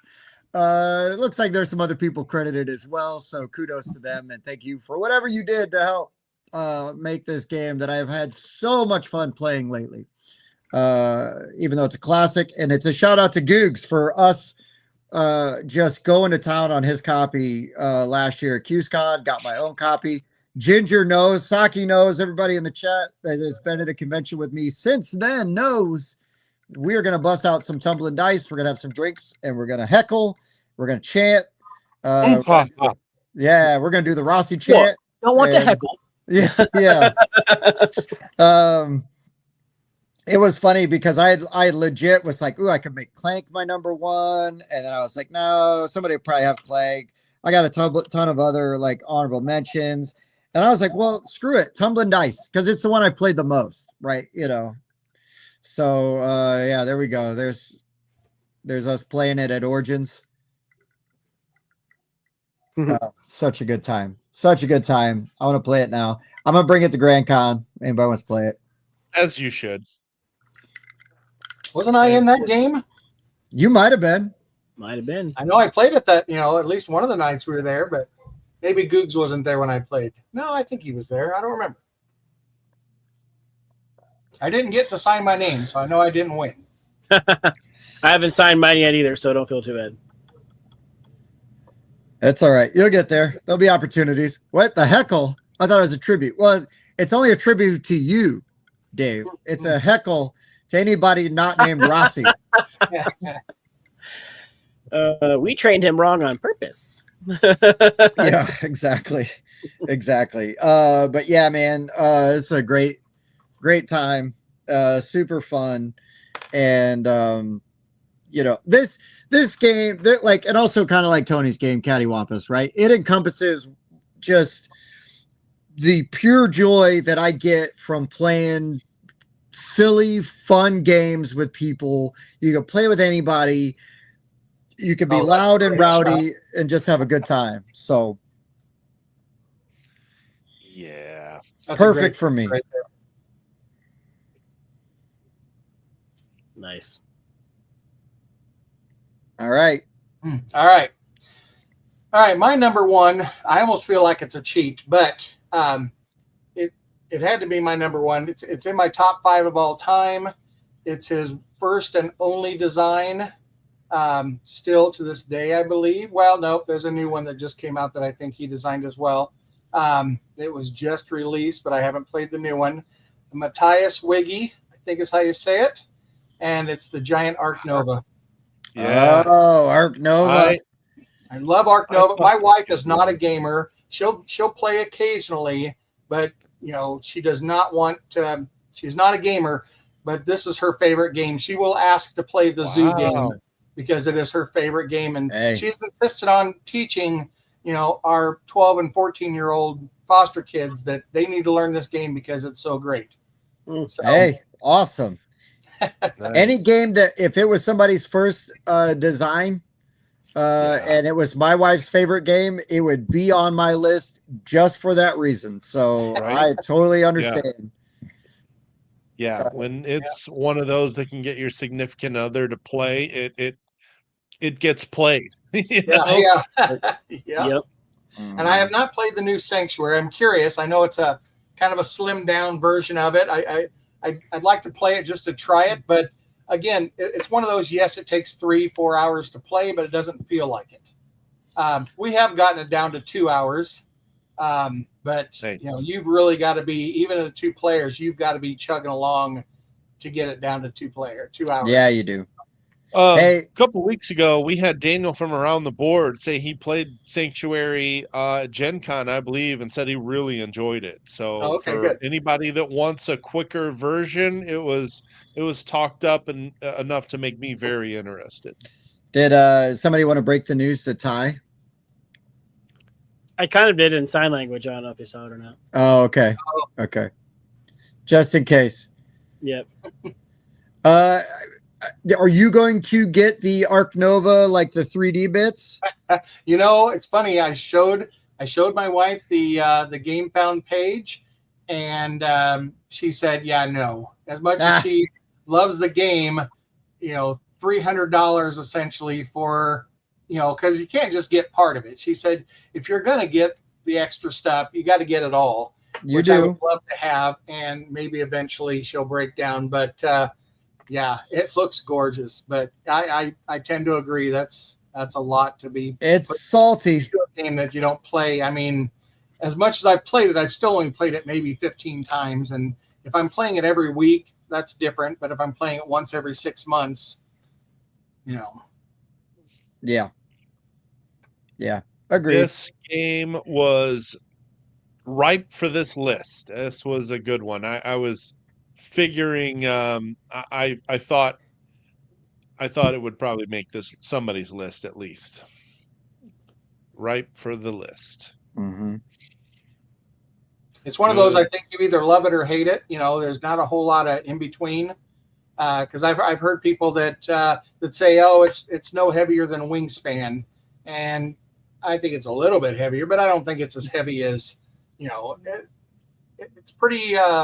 It makes sense. The card selection. But like, why does it have to be heavier than Wingspan? That would be my question, right? If somebody's like, well, it's still heavier than Wingspan, well, fine. Great, yeah. Wingspan's very successful. Like, Wingspan's doing fine. Like, what's wrong with that? So, yeah. I feel like my biggest problem with this is the thing I have with Terraforming Mars, where the deck is like this tall. And a lot of times trying to get the cards that are going to synergize with each other can be, near impossible. It's like cut that deck in half and then you choose one or the other and have synergizing cards in each half. And then that way you can actually like draw cards, get combos for them. Cause like I'm like, ooh, I'm going to go for that strategy. And then I don't see another one of those cards come out. And the expansion does help with that. Okay. The expansion helps to run those cards through that. Through that, center. Right. Because I enjoy it, but that's my biggest thing. Like the same thing I said. Bob is basically saying, just do what Last Command does. Now that Last Command has done it, Bob's going to hold every deck builder to that standard. Right. Give me a way to buy the freaking card I want. Why is that so much to ask? I don't know. All right, Mike. We're all waiting with bated breath for what your number one is. Oh, that's right. We already heard what it was. Crossover. Oh, yeah. Nope. So actually, when Bob was sort of introducing his last one, I thought there was a chance that this was going to be his pick. I know for a fact, because he said this many times, that Bob said this is the only 10 he has ever given on the channel. This is designed by Ivan Lashin. Oh, I know what game it is. Designer of Furnace. This is one of my all-time favorite games, and you will see that I also rate Smartphone Inc. a perfect 10. I love this game. This is a great pick, Mike. This is a really good pick. Yeah. So Andrew, we agree. Sorry. So the funny thing about this is that, like, while I did not back this on Kickstarter, and when this was live, the Kickstarter campaign was live, I was this guy. I was selling smartphones. I no longer sell smartphones, but I'm like, that's a really cool theme. I like economic games. Let me check this out. And then when it came out, I tracked down a Kickstarter deluxe copy with all the stuff. I just love this game. It starts with the very clever action crafting that you're doing to select how strong each of your actions are going to be. You take these kind of little tablets and sort of lay them on top of each other, and the number of squares determines how strong the action is you're going to do. then the first thing you do is you're going to set the price for your smartphones. Whoever has the lowest price gets priority and gets first in turn order for that round. And then you do things like logistics, where you're able to build these buildings in new territories. And then you're going to gain technologies for your phones and get new abilities. And then you're going to sell your phones to these customers in these areas that have requirements for what technologies are on your phone. It is so sleek. It's so elegant. It's so clever. I just absolutely love everything that this game does. And I'm still amazed that this was his very first game. It's really good.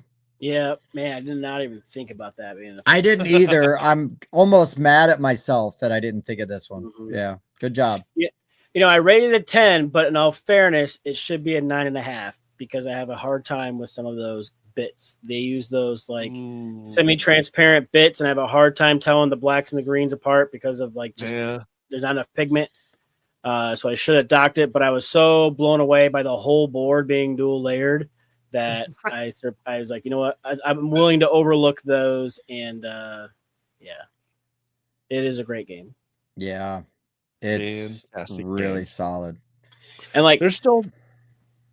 I was gonna say, I feel like I've gotten really good at this game, and so when I teach new people how to play it, I'll play with like the difficulty ones where you got to like pay to do all the actions, just to kind of like give myself a little bit of a handicap. I really appreciate this game. That turn order and the pricing of your products is so pivotal. I mean, yeah, sure, it makes sense because like your money is your points. That's how much you score at the end of the game. So you think, well, why wouldn't I want to sell them for more? Well, then you go last, and what's going to happen is everybody in a territory will gobble up all the customers in an area, and they're selling 3, 4, 5, 6 phones in one area to your one. Well, 6 times 3 is 18 to your 1 times 7. Do the math in 8, 9 different areas, and lowering your price at the end of this game is better. I think Mike just said one of those word problems that I hated in school, where like a train is traveling at 35 miles an hour. Phones at $3, while Mike sells one phone at $7.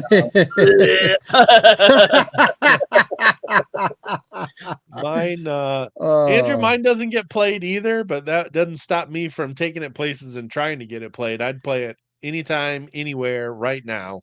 Andrew says he will give you his copy if you buy a copy of Wine Cellar. I'm just kidding. Okay, Bob, yeah. I was absolutely shocked because we're all done. Yep, we're all done now. So this is safe to say now. Absolutely shocked you did not have Richard Garfield's first design, Magic the Gathering. Did you not think about it? Sure, no.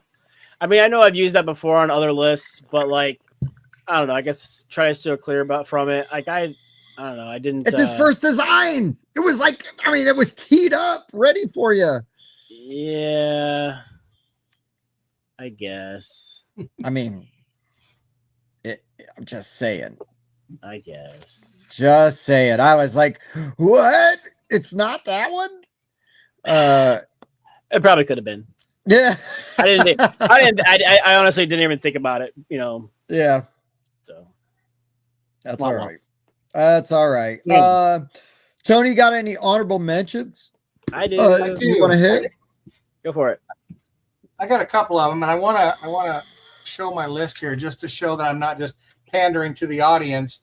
That it does. Well, you can't read it, but it does say Wine Cellar. Yes. Styles on there. Yes. So, yeah, that is a great game. I've played it and taught it numerous times. Take it with me just about everywhere I go. The other two I had is Bruno Maciel. You talked about roll and rights. This one's Draft and Write Records. Probably my favorite. Oh, nice. And write game. And then my I other. Need to play this. Yeah, it's a really good one. If you haven't played it, I actually have an extra copy that Envoy sent me, and I never opened it. So if you need a copy, let me know. Ooh, I'm listening. Why don't you bring it to Grand Con? We can. There you go. Let's work something out. The Board Game Rundown Library. And the last one I have is Dennis Chan from 2020, Beyond the Sun. Yeah, I thought that was going to be on Bob's list too. Yeah, that's a good one. I haven't played Beyond the Horizon, but from what I hear, I really don't need to. Beyond the Sun is, that's what I got it. So I had Beyond the Sun on my short list as well as Zombie Survival Infection by friend of the show. Oh yeah, Jim Cole. Hell yeah, sames. I had Chris Cantrell amongst other designers with Mechs versus Minions. I think it's the only board game that they all designed, except, well, they did design one later. He did one way later, but I'd never heard of it, and it didn't have any good ratings. I gotta say, Sam Bartmeller with Outrun the Bear, that game's super fun. Then there is Dia, Petrus Vasnelis, and Adam Watts. They all designed Eschaton. The design team behind Eschaton. But I laid off that one because I was like, I got to get off of the deck builders. Raphael Guyton was one of the designers of the original Zombicide.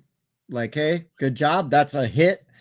It was a hit once they fixed the rule, how we changed Once they fixed the rules. Robert Coelho, the designer of Comic Hunters. Really, really, really, really good game. Some unique drafting scheme there. Love it. You talk about Beyond the Sun being like Tech Tree the game. Well, Comic Hunters is drafting the game, right? Yeah. Like 6 different ways to draft cards in that game. Yeah, I love it. And then the last two real quick are both guys that, well, I guess technically Matt's got 2 games out. Matt Hansen for Reality Shift, which I really like how unique and ingenuitive that game is. And then Joseph Frederick for We're Sinking, which also kind of like an Age Contrived, the table presence, like, wow, like what a really cool, thing that you guys, did there. And so just shout out to those guys. Of course, Jim Cole was Zombie Survival Infection, but I couldn't remember if the game that if he had another game out first or not. He did. So I left it off my list because I thought he had a game first. So that's why good old Jim is an honorable mention. I didn't even do the research on that. All right. So I got a few. Good pick on Wine Cellar there, Tony. I easily could have put that in my top 5 because I love it. But I've really been talking that game up a lot since it came out. And if you want to hear me talk about it more, wait till tomorrow when our top 30 small box list comes out, and you'll hear me talk about it again. So we'll save it for that. Jacob Frixilis is the designer of Terraforming Mars, and that's really all of his other games are Terraforming Mars themed games. So that's a pretty strong debut if you like that game. Sure. I got a couple I'll steal off my one-hit wonders list, and that's fine.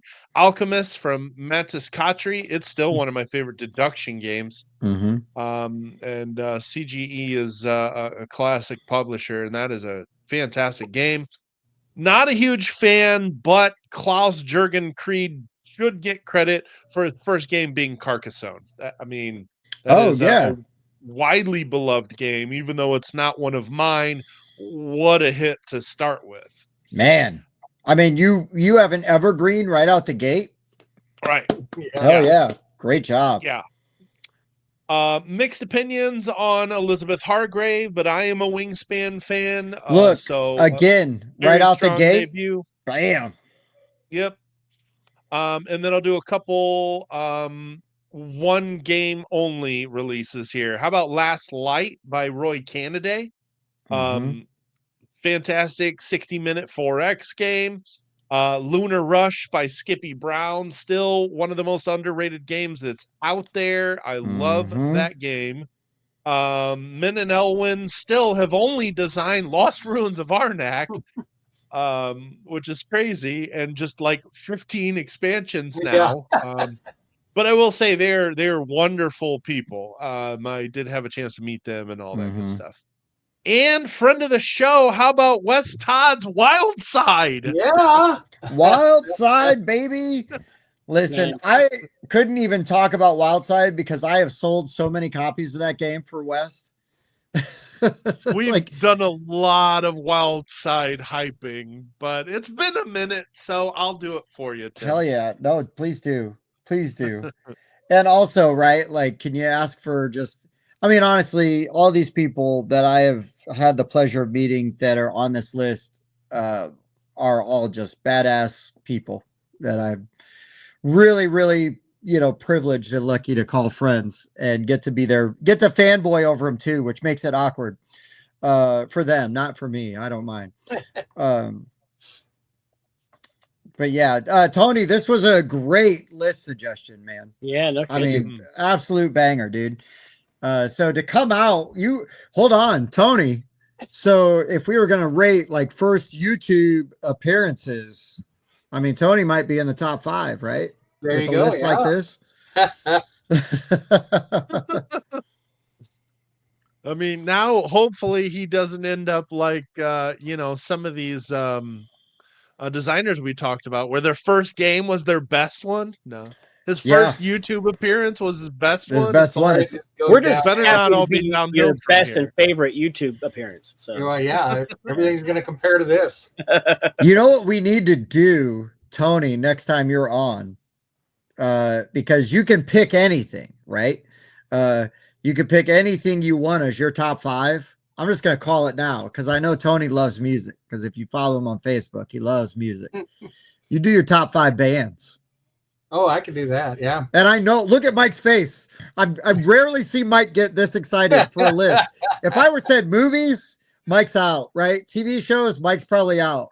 Bands, I think Mike's pants just flew off. He probably has to go put on a new pair of pants. I had to have been wearing some first, but no, the point stands. He's gonna bust out that Castles of Burgundy meme again and just I'm just saying that Tony, if you ever decide to come on again, we will. I'll save that list for you if you want it. Absolutely, anytime. I will. That'd be an awesome one because we all love music and there wouldn't be a lot of crossover. Because we all have, I mean, there's a Venn diagram of music we like, but I bet you we're going to be all over the place. I'm guessing I'd probably align more to Bob there, but I don't know. I don't know what you guys listen to, but.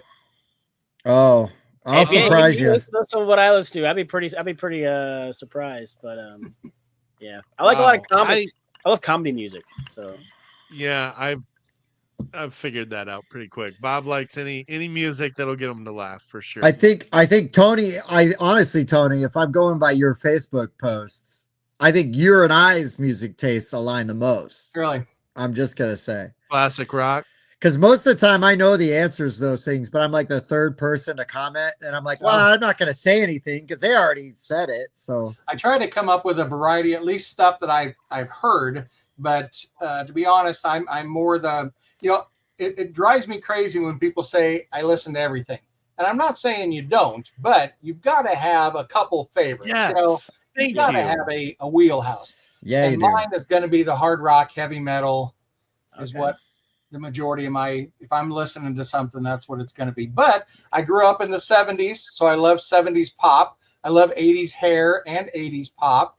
The 90s, we can just forget about the 90s. There wasn't a whole lot as far as I care about the 90s. But fair. I stopped listening to radio about then. So I'm stuck in the 80s. You're talking to 3 guys that went to high school in the 90s. So there's a lot of great music in that decade. Yeah.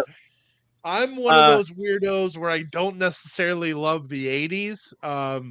But give me 60s and 70s all day. I am also a metalhead, Tony, but my metal tastes are like much heavier than anything you'll hear on the radio, and it gets pretty silly. Quick little behind the scenes there, Mr. Jim. Rusted Root was my mushroom music back in college. So the first time I ever did mushrooms was the Rusted Root. And woo, buddy. Never even heard of that. Rusted Root. Yeah, you've probably heard a couple of their songs, especially if you've heard Listerine commercials. You've heard a couple of their songs, because they use some of it in there. But yeah, it's definitely some kind of hippie feel good music. So it is hippie music for sure. No, and I grew up in a household of like just diehard blues fanatics and like pre-70s blues. So I could do just a whole list of blues musicians you've never heard of, and I'd feel really good about it. But I do love me a lot of classic rock. My sister, thanks to my sister Julia, a lot of 80s metal and 70s metal. And then just from my own high school and radio, I used to do I had a radio show in high school where it was like we went downtown, we went to like a different thing, and we actually were broadcasted out, right? And we one of my very good friends who is not a board gamer, we had a radio channel together, or a radio show together, and it was awesome. It was really good because it's sort of like that. We talk about that Venn diagram of music. So he introduced me to some stuff that I wasn't super familiar with, and then I was able to kind of go, well, because he came actually from more of a folk music background, and like more like Matt more like Bob Dylan and Cat Stevens.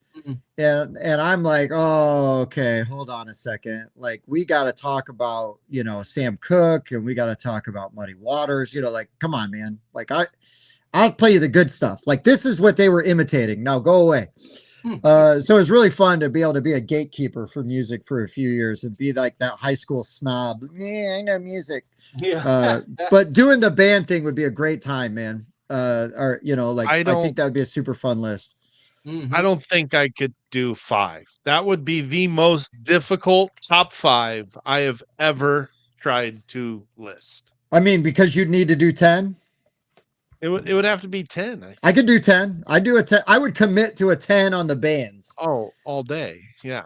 Yeah. So I'd Tony have some picks that would I could give you 4 or 5 right off the top of my head. My top 4 or 5. Right. Yeah.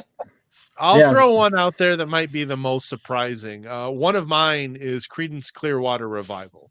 Hell yeah. Absolutely. Grew up on that. My dad loved that. I used to hear absolutely love John Fogerty's voice. I did see him live at what used to be called Deer Creek down in Indy. It's still Deer Creek. It'll always be Deer Creek. He's from Niles, right? Since then. Yeah. He's from Niles. There's mushrooms there. What's with the mushroom stories today? Oh God, Bob, calm down with the mushrooms. Jeez. And I think mine that when I tell somebody one of my favorites, again, not spoiling our list later on, but that somebody would be surprised to know is Prince, especially old Prince. Oh yeah, like the first 4 albums before 1999. Yeah. Prince. Wow. Hell yeah. You were like Tony. Here's Tony going, I liked Prince before he was cool. That's right. Tony's doing. Absolutely. All right. Here's a fun one. Does everybody remember their first concert? Yep. What was it? Who wants to go first? I mean, I went to a concert, but it was like a classical music concert, right? So it was like the South Bend Symphony Orchestra. Oh, okay. What up, Flawed? So what kind of shrooms were you on, Bob? That was high school, so none. Oh, okay. That was all around college time. Sure, none. That's the shrooms you got from church, the nun ones. That's right. Those nuns, I tell you what. Woo! They're a good time. Okay, so I'm not going to count blues shows because my parents have been taking me to blues shows since I was a baby. So I'm going to go for the first one that I wanted to go to, that I chose to go to. And I saw Weird Al Yankovic in Kalamazoo, and it was the Smells Like Nirvana tour. Nice. Yeah. And I had all of the cassettes up until then. I mean, I had the self-titled Weird Al, I had In 3D, I had Dare to Be Stupid, I had everything. Polka Party, and then Smells Like Teen Spirit was right before the Alapalooza one. And so I had everything. I knew every song, and I did not know what to expect when I saw him in concert. And it was amazing. I've seen Weird Al more than I've seen any other person live. He's my second most I've seen.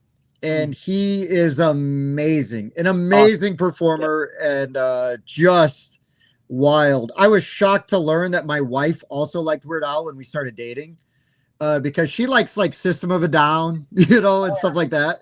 And it's like, oh, you like Weird Al? And she's like, well, I like the polkas. I'm like, sweet, that's good enough for me. Good enough.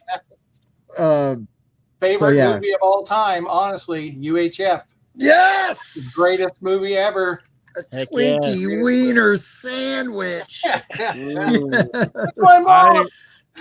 I remember seeing this post, and I thought, wow, that's. I was going to mention that. That's a good one. That's the first metal concert that wasn't, classical or we went and saw Judas Priest and Sabaton last year. Earlier this year, I think it was earlier. That'd be awesome.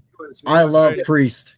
Oh, this is kind of in line with my first concert, but Tony, I want to hear yours first. All right, so I'm actually gonna do two, because my first one, before I got into metal, I was top 40 pop music. My first concert was 1984, Rick Springfield with Corey Hart opening. Nice. I love Rick Springfield. It was. Wait, Corey Hart is I wear my sunglasses at night, correct. Right? Yep. Is that Corey Hart? Yep. Okay. I still can be on Jeopardy. Hard to hold when that movie came out. It was for that tour. But my after that, my next concert, which turned into one of my all-time favorite bands, and I won't tell you which one, but Kiss with Queensryche opening for the nice Heaven's on Fire, Animalized, that tour, and Queensryche was just coming out. So yeah, I have seen Kiss in concert. I have not seen Queensryche. Oh, David Godfrey took his son to see Sabaton and Judas in DC last year. Hell yeah, man! Oh, nice. Yeah, it's funny. My kids, my adult children are 27, 31, and 33. If you ask them their first concert, my oldest daughter, her first one was Static X when she was about 10. Oh, Wayne Static, gone too soon. Yeah, when she was like 7 or 8, I took her to Disturbed with Edema and a bunch of other people. And then my son, he was probably more like 14 or so, but we went to Theory of a Dead Man. My kids were raised right. So Hell yeah. They like variety. My son, he listens to all kinds of eclectic, he'll be listening to Johnny Cash and Screamo and everything. But yeah.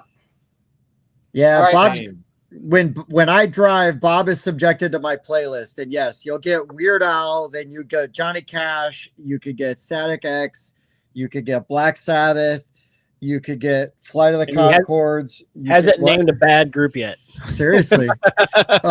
Like you just get all over the place. I'm actually in like 3 weeks, I'm going to go see The Darkness. I know Mike doesn't like The Darkness, but I love I didn't realize they were still The Darkness. I got to see them last year in Chicago, and I'm going down to Indy on like September 12th or something to go see them with some friends. And I'm so excited. I'm so excited to see them again. Throwing out a name, you were talking about blues. I went to a blues concert with my oldest brother and Keb Mo. Oh, Keb Mo, right on. He was awesome. Yeah, it was actually Slash was headlining, and he did a horrible job.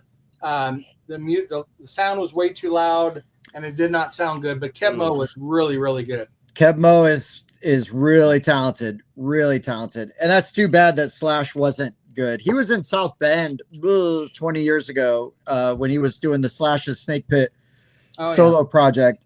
He hit on the girl that I was dating at the time because she was a music writer for the newspaper, and she went to go interview him. And I was like, look, please don't leave me for Slash. Like, not even just for like a one-time thing. That's a good story, though. Yeah, that's true. She didn't, thankfully. But she was pretty excited that he hit on her.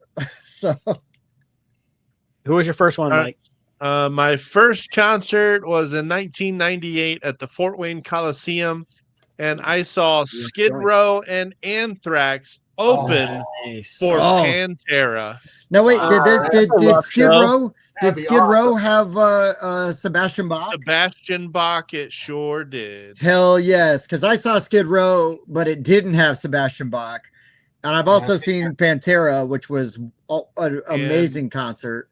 That was back when Phil Anselmo still had a voice. Yeah. Dimebag Darrell was still alive, unfortunately. Dimebag threw his beer on me. Threw beer on you? Yeah, he threw beer on me at the show I was at. Anthrax is one of those bands that I've never gotten to see. Mm-hmm. To this day, still I have not seen them. I actually had tickets in my hand to see them. They were going to play a small club here in town, and the night of the concert, they ended up canceling because the date of the concert was September 11th. Oh, okay. So that leads me to my next question. Dang it. I had a question. What is the concert you had tickets to and didn't get to go to that you regret the most? I've got a big one. Is that the one? I got one. That'd be mine. Yeah. I go to all fair. I wish I had held on to the tickets. I was so mad. I got refunded, but to have tickets that said Anthrax, 9/11 on it would have been, memorable, but it pissed me off. No, I get it. It was a rough time anyways, man. Yeah. They're a New York band. I mean, what did I expect? So yeah, absolutely. I'll throw mine in on this one. A little bit of a story on it. So mine is I ended up selling the tickets because I wasn't able to go. I could have seen Bone Thugs and Harmony at Four Winds Field in South Bend. And I don't think, Mike, let me just say, I don't think you wanted to go to that show because I know people that went to that show. I think you're fine. I've actually heard that modern Bone concerts are pretty poor because most of them don't show up. Yeah. It's just like Crazy Bone and then like all the other like add-on bones that nobody really cared about. Right. Bone Thug showed up at the Harmony stayed home. Yeah. I sold my tickets on Marketplace and I told this guy, meet me on Michigan Avenue at the Lowe's by Walmart, which is a mile and a half from where the concert venue was. And I sent him Google directions to this location. This dude drove to Michigan City Lowe's, which is like 30 minutes away, and then came back and still bought the tickets, but I literally sat in place for an hour waiting on the guy. I'm like, I should have just went to the show. No, you had a better time sitting and waiting because you were listening to better. I got my $80 back. Yeah, you were listening to better music. I think it was my sister that went to that show, my younger sister, and was like, she's like, man, do you know what sucked? And I was like, oh, really? She's like, yeah. How about you, Bob? Any ticket that I've bought, I've gone to the show. There's no big misses that I endure. So I'll let you go ahead and give yours. Then I got a question for the crowd here. So. Okay. So I got sick. I was supposed to go see David Bowie in this would have been 2005. He was up in Kalamazoo. I had a friend of mine bought tickets. You remember Haller, Bob? Yep. Yeah, Haller bought tickets. He and I were kind of like on a concert kick that summer. We saw Perfect Circle twice. Nice. And he was who I went to see Pantera with. And then he picked up Bowie tickets and I was like, yes. And then I got really sick and I was like, dude, I cannot go to see Bowie. And he went without me, which he should have. Oh yeah. Totally should have. You should. I was so bummed I didn't get to see Bowie. Cause I mean, come on, it's David Bowie. It would have been an amazing show no matter what. Kind of things, for people our age at least. Yeah. So, and ironically, Kelly's been walking around the house singing "Bowie's in Space." Nice. The past couple of days. One of the bands I went to the show, but I didn't get to see the band that I wanted to see. So a similar, not quite the same, but It was it's been a few years now, but it was Megadeth with Suicidal Tendencies. Yes. And Megadeth is one I've seen the most of any bands. I just happen to have seen them like 5 or 6 times. There's another one, and I can't think of what they're called. They're like a Viking metal. Sabaton. No. They actually had a Viking ship on the stage. But the band I really wanted to see, that was the first act, and I was off by an hour for some reason, was Metal Church. And we walked in as they were halfway through the last song of the set. And of course, the lead singer has since, committed suicide and they'll never play again. But the one time that I could have seen them, and we were off by an hour. Oh, that's rough. Yeah. I would say so. Similar story. The band that I didn't get to see, so I went to the concert. So I went to the Metallica Sanitarium tour, and it was System of a Down was opening, and then it was Korn, and then Kid Rock, and then Metallica. So it was a pretty big show. But System of a Down was brand new. I got all the way front and center for System of a Down. They're the ones I was most excited to see. But come time for Metallica, James Hetfield wasn't there. And so what they ended up doing is having the different singers from the different bands come out and sing the songs for Metallica. And like Jonathan Davis from Korn, he came out and sang One, and that was fantastic.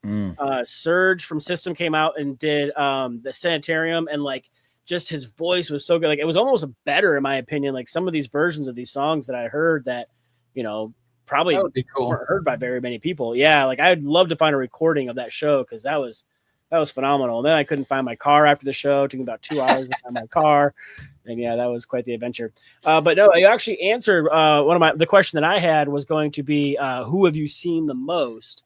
But you said Megadeth. That's who you've seen the most. Me. Just not the, and again, I like Megadeth, but it's not like one of my top bands. It just, they happen to be headlining other bands that I want to see. Sure. So yeah. Dave happened to be there too. I've seen Megadeth 3 times as well. Dave, unfortunately, doesn't still have his voice of old either. That's too bad. I'd love to play. He can still play. Yeah, I would love to see Megadeth in their heyday. Who have you seen the most, Mike? Who have I seen the most? I don't tend to repeat. I just keep trying to see bands that I've never seen before. That's fair. But wow.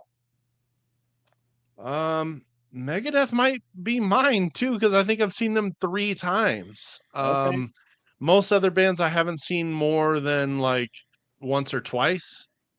Not necessarily a story, but one I'll mention is I went to Ozfest 2000.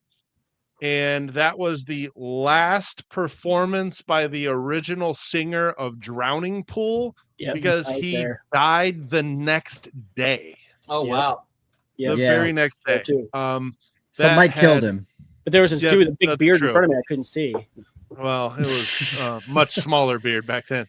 But that had Zach DeWild. System of a Down was on that one. More like Zach Mild. Well, I liked his guitar playing, but I didn't necessarily love his band. I'm just saying, I was just quoting Aqua Teen. Been a minute. That was also Down was in there, and that was Phil Anselmo's other band. Okay. With guys from Corrosion of Conformity. And Rob Zombie was on that list as well. And actually, I'm okay with Rob Zombie, but that place went absolutely nuts when Rob Zombie took the stage. I mean, people were kicking up sod and chucking sod balls at people. I've seen interviews with him, and he's like, I'm like everybody else. If something's not blowing up every 5 minutes, I get bored.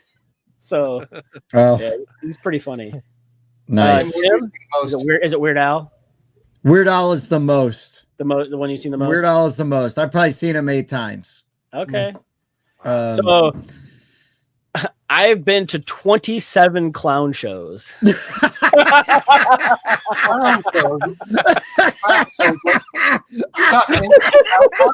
Jason Smith would be proud. Seriously? ICP. Yeah. Okay, I've never even heard a song. I know who they are, but I've never heard any of their music. They're You're hilarious. fine. I mean, I got into You're pretty fine. heavy. Like, you haven't missed anything. You've not missed anything. But they're funny though, right? Because like I was talking about music, and what's that? Yeah. Here they have a good deck builder. They do. They do. They have a great deck builder. Yeah, that's good. You would not expect it, but they're big into. They like games, they like role playing and stuff like that. I went to the very first gathering of the Juggalos, and then I've been to a slew of concerts from up by Detroit to down by Columbus to Indianapolis to Chicago. Me and my brother Elazar, him and I, man, we just every time we saw they were touring, let's go, and yeah, we were just constantly there. I mean, I've seen Weird Al probably 6 or 7 times. I've seen MC Chris probably 6 or 7 times, but yeah, 27 clown shows. I've been to a lot of them. Oh God! No wonder your body count's so high, Bob. Yeah. They love that Fago Rain. It gets them going. It does. Another question, not so much like seeing someone in their heyday, but is there a band or a singer that you'll never get to see? You know, mine would obviously be Prince, but because I never did see him in concert. Is there someone that you never got a chance to see and now they're gone or they're no longer singing or whatever it may be? Not that in their heyday, because obviously there's a lot of those, but Pink Floyd.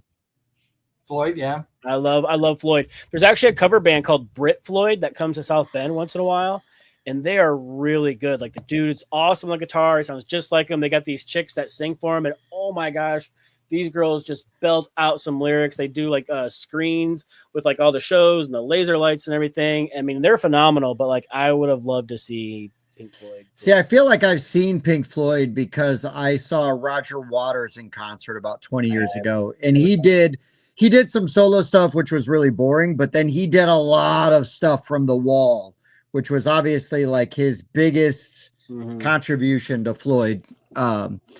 And seeing all that stuff from The Wall, like live, absolutely incredible. And it was really funny is because the girl I was dating and I were like probably the only ones there not on a substance other than like beer. And because there was a lot of people just out of their gourds. Man, a band that I could never see, like, because here's the thing is like in their heyday or just like see them intact, it's a tie between like Zeppelin or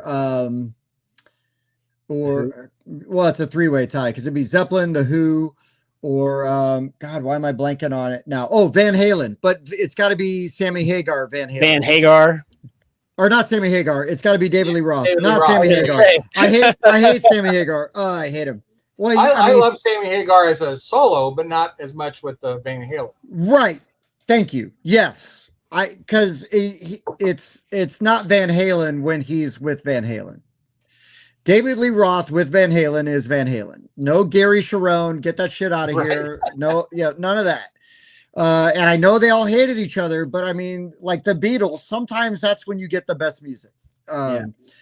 And so you pick one of those 3 bands, right? Because with Zeppelin, you know, obviously John Bonham's gone, you know, like you couldn't do that. And I think Entwistle might be gone now too. And then with The Who, I mean, Keith Moon was gone, what, 1980? A long time ago, yeah. You know, and they just can't sing like they can now. But Roger Daltrey is one of my all-time favorite vocalists. And then, yeah, Van Halen, obviously, right? You know, you've lost the heartbeat of that group. And David Lee, you know, they just hate David Lee Roth so much, and I understand why.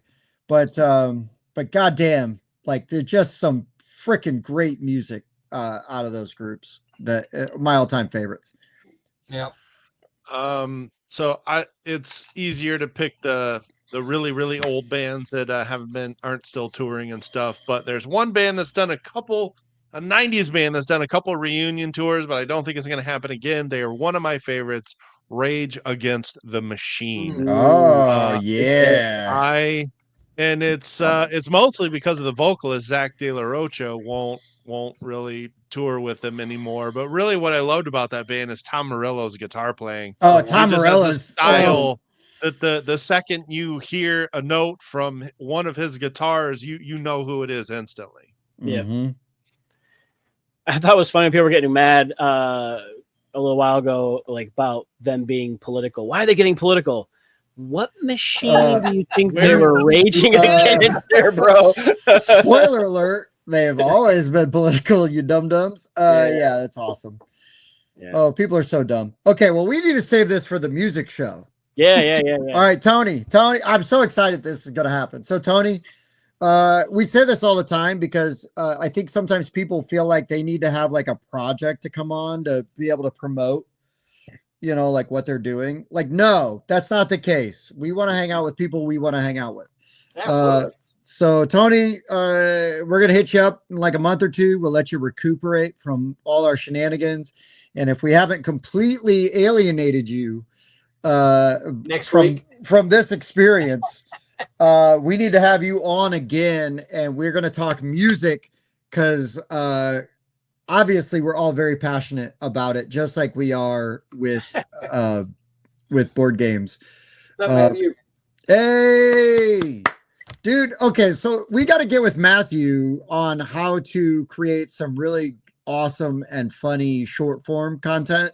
Yeah, he's crushing it. Dude, every time I get on Facebook or like, you know, like I just see Matt do these like hilarious little short videos. They're always great.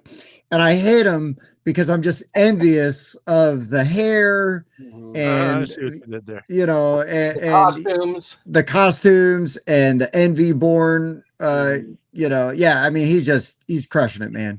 I love his little videos. If you're not paying attention to them, you should be, because it's some of the best short form board game content out there.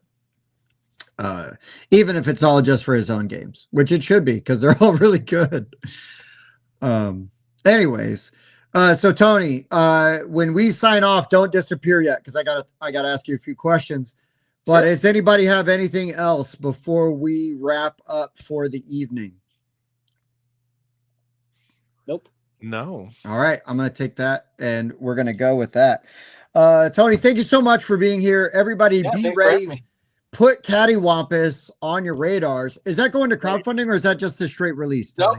I think it's going straight to retail. Okay. Perfect. So, you know, we're going to be talking about that when it comes out. I've got a demo copy so we can play it at Grand Con next week. Okay. If you're a Grand Con, if you're going to be at Grand Con, and you're not in our Discord, get in our Discord. We've got a special channel just for conventions where we're like, hey, we're over here playing games. Come find us. Utilize that. We will find Tony. We will know how to find Tony. And we will bother him until he comes off of that copy of Cattywampus so we can play it with him. And if you see Tony, say hi, because he's super nice guy. Absolutely. But Tony, thank you so much. Hopefully you knew what you were in for when you volunteered to come on and do this with us. I've had the pleasure of knowing you for a few years, so I'm really, you know, it's really awesome to get that you're having a game out and we get to hang out with you. So yeah, I appreciate it. Thank you. Yeah. All right. Well, Grand Con's coming up. We got one more. That's right. We got one more Whiskey Wednesday until Grand Con. But until then, for the board game run. Oh, wait, we should say who we've got next week, right? That's a big guest. It is. Yeah, we got Jeremy Howard next week. So if you've watched this long, you get a little sneak peek at who our guest is. I actually got to hit him up tomorrow and see what our top 10 is going to be. Our top 5 is going to be. We don't do top 10s for anybody, Tony. So you're special here. But what our top 5 with Jeremy's going to be. Yeah, really looking forward to having him on the show. We tried a couple years ago. We just couldn't make the connection. So I'm really glad that it's actually going to happen this time. So, Sam wants to know, where will you find Tony at Grand Con? You'll find me at the BA Games booth. Oh, that was all self-serving. Wow. Okay. That's hilarious. Wow. Would you be talking about one of the games that was on our list, perhaps? Like maybe, Cult of the Deep, like awesome game. Goats and Goblins. Oh, man. So many. Great question, Sam. Wham, Garden Dragons. Oh, Sam's asking the heavy hitting questions. So good. So good and so subtle. Yeah, this is awesome. All right, guys. For the board game rundown, I've been Tim. Bob. I was Mike. Yes. Tony. Woo! We'll see you next week. Thank you so much for watching. Bye. Do you like to party? I do like to party. I also like to party. I like to party. A 7.3. This is a great party. Repeating. We should party more often. Heating. I do like to party. Heating. Okay. I also like to party. I also like to party. I like to party. I like to party. We should party more often. Okay. This is a great party. Okay.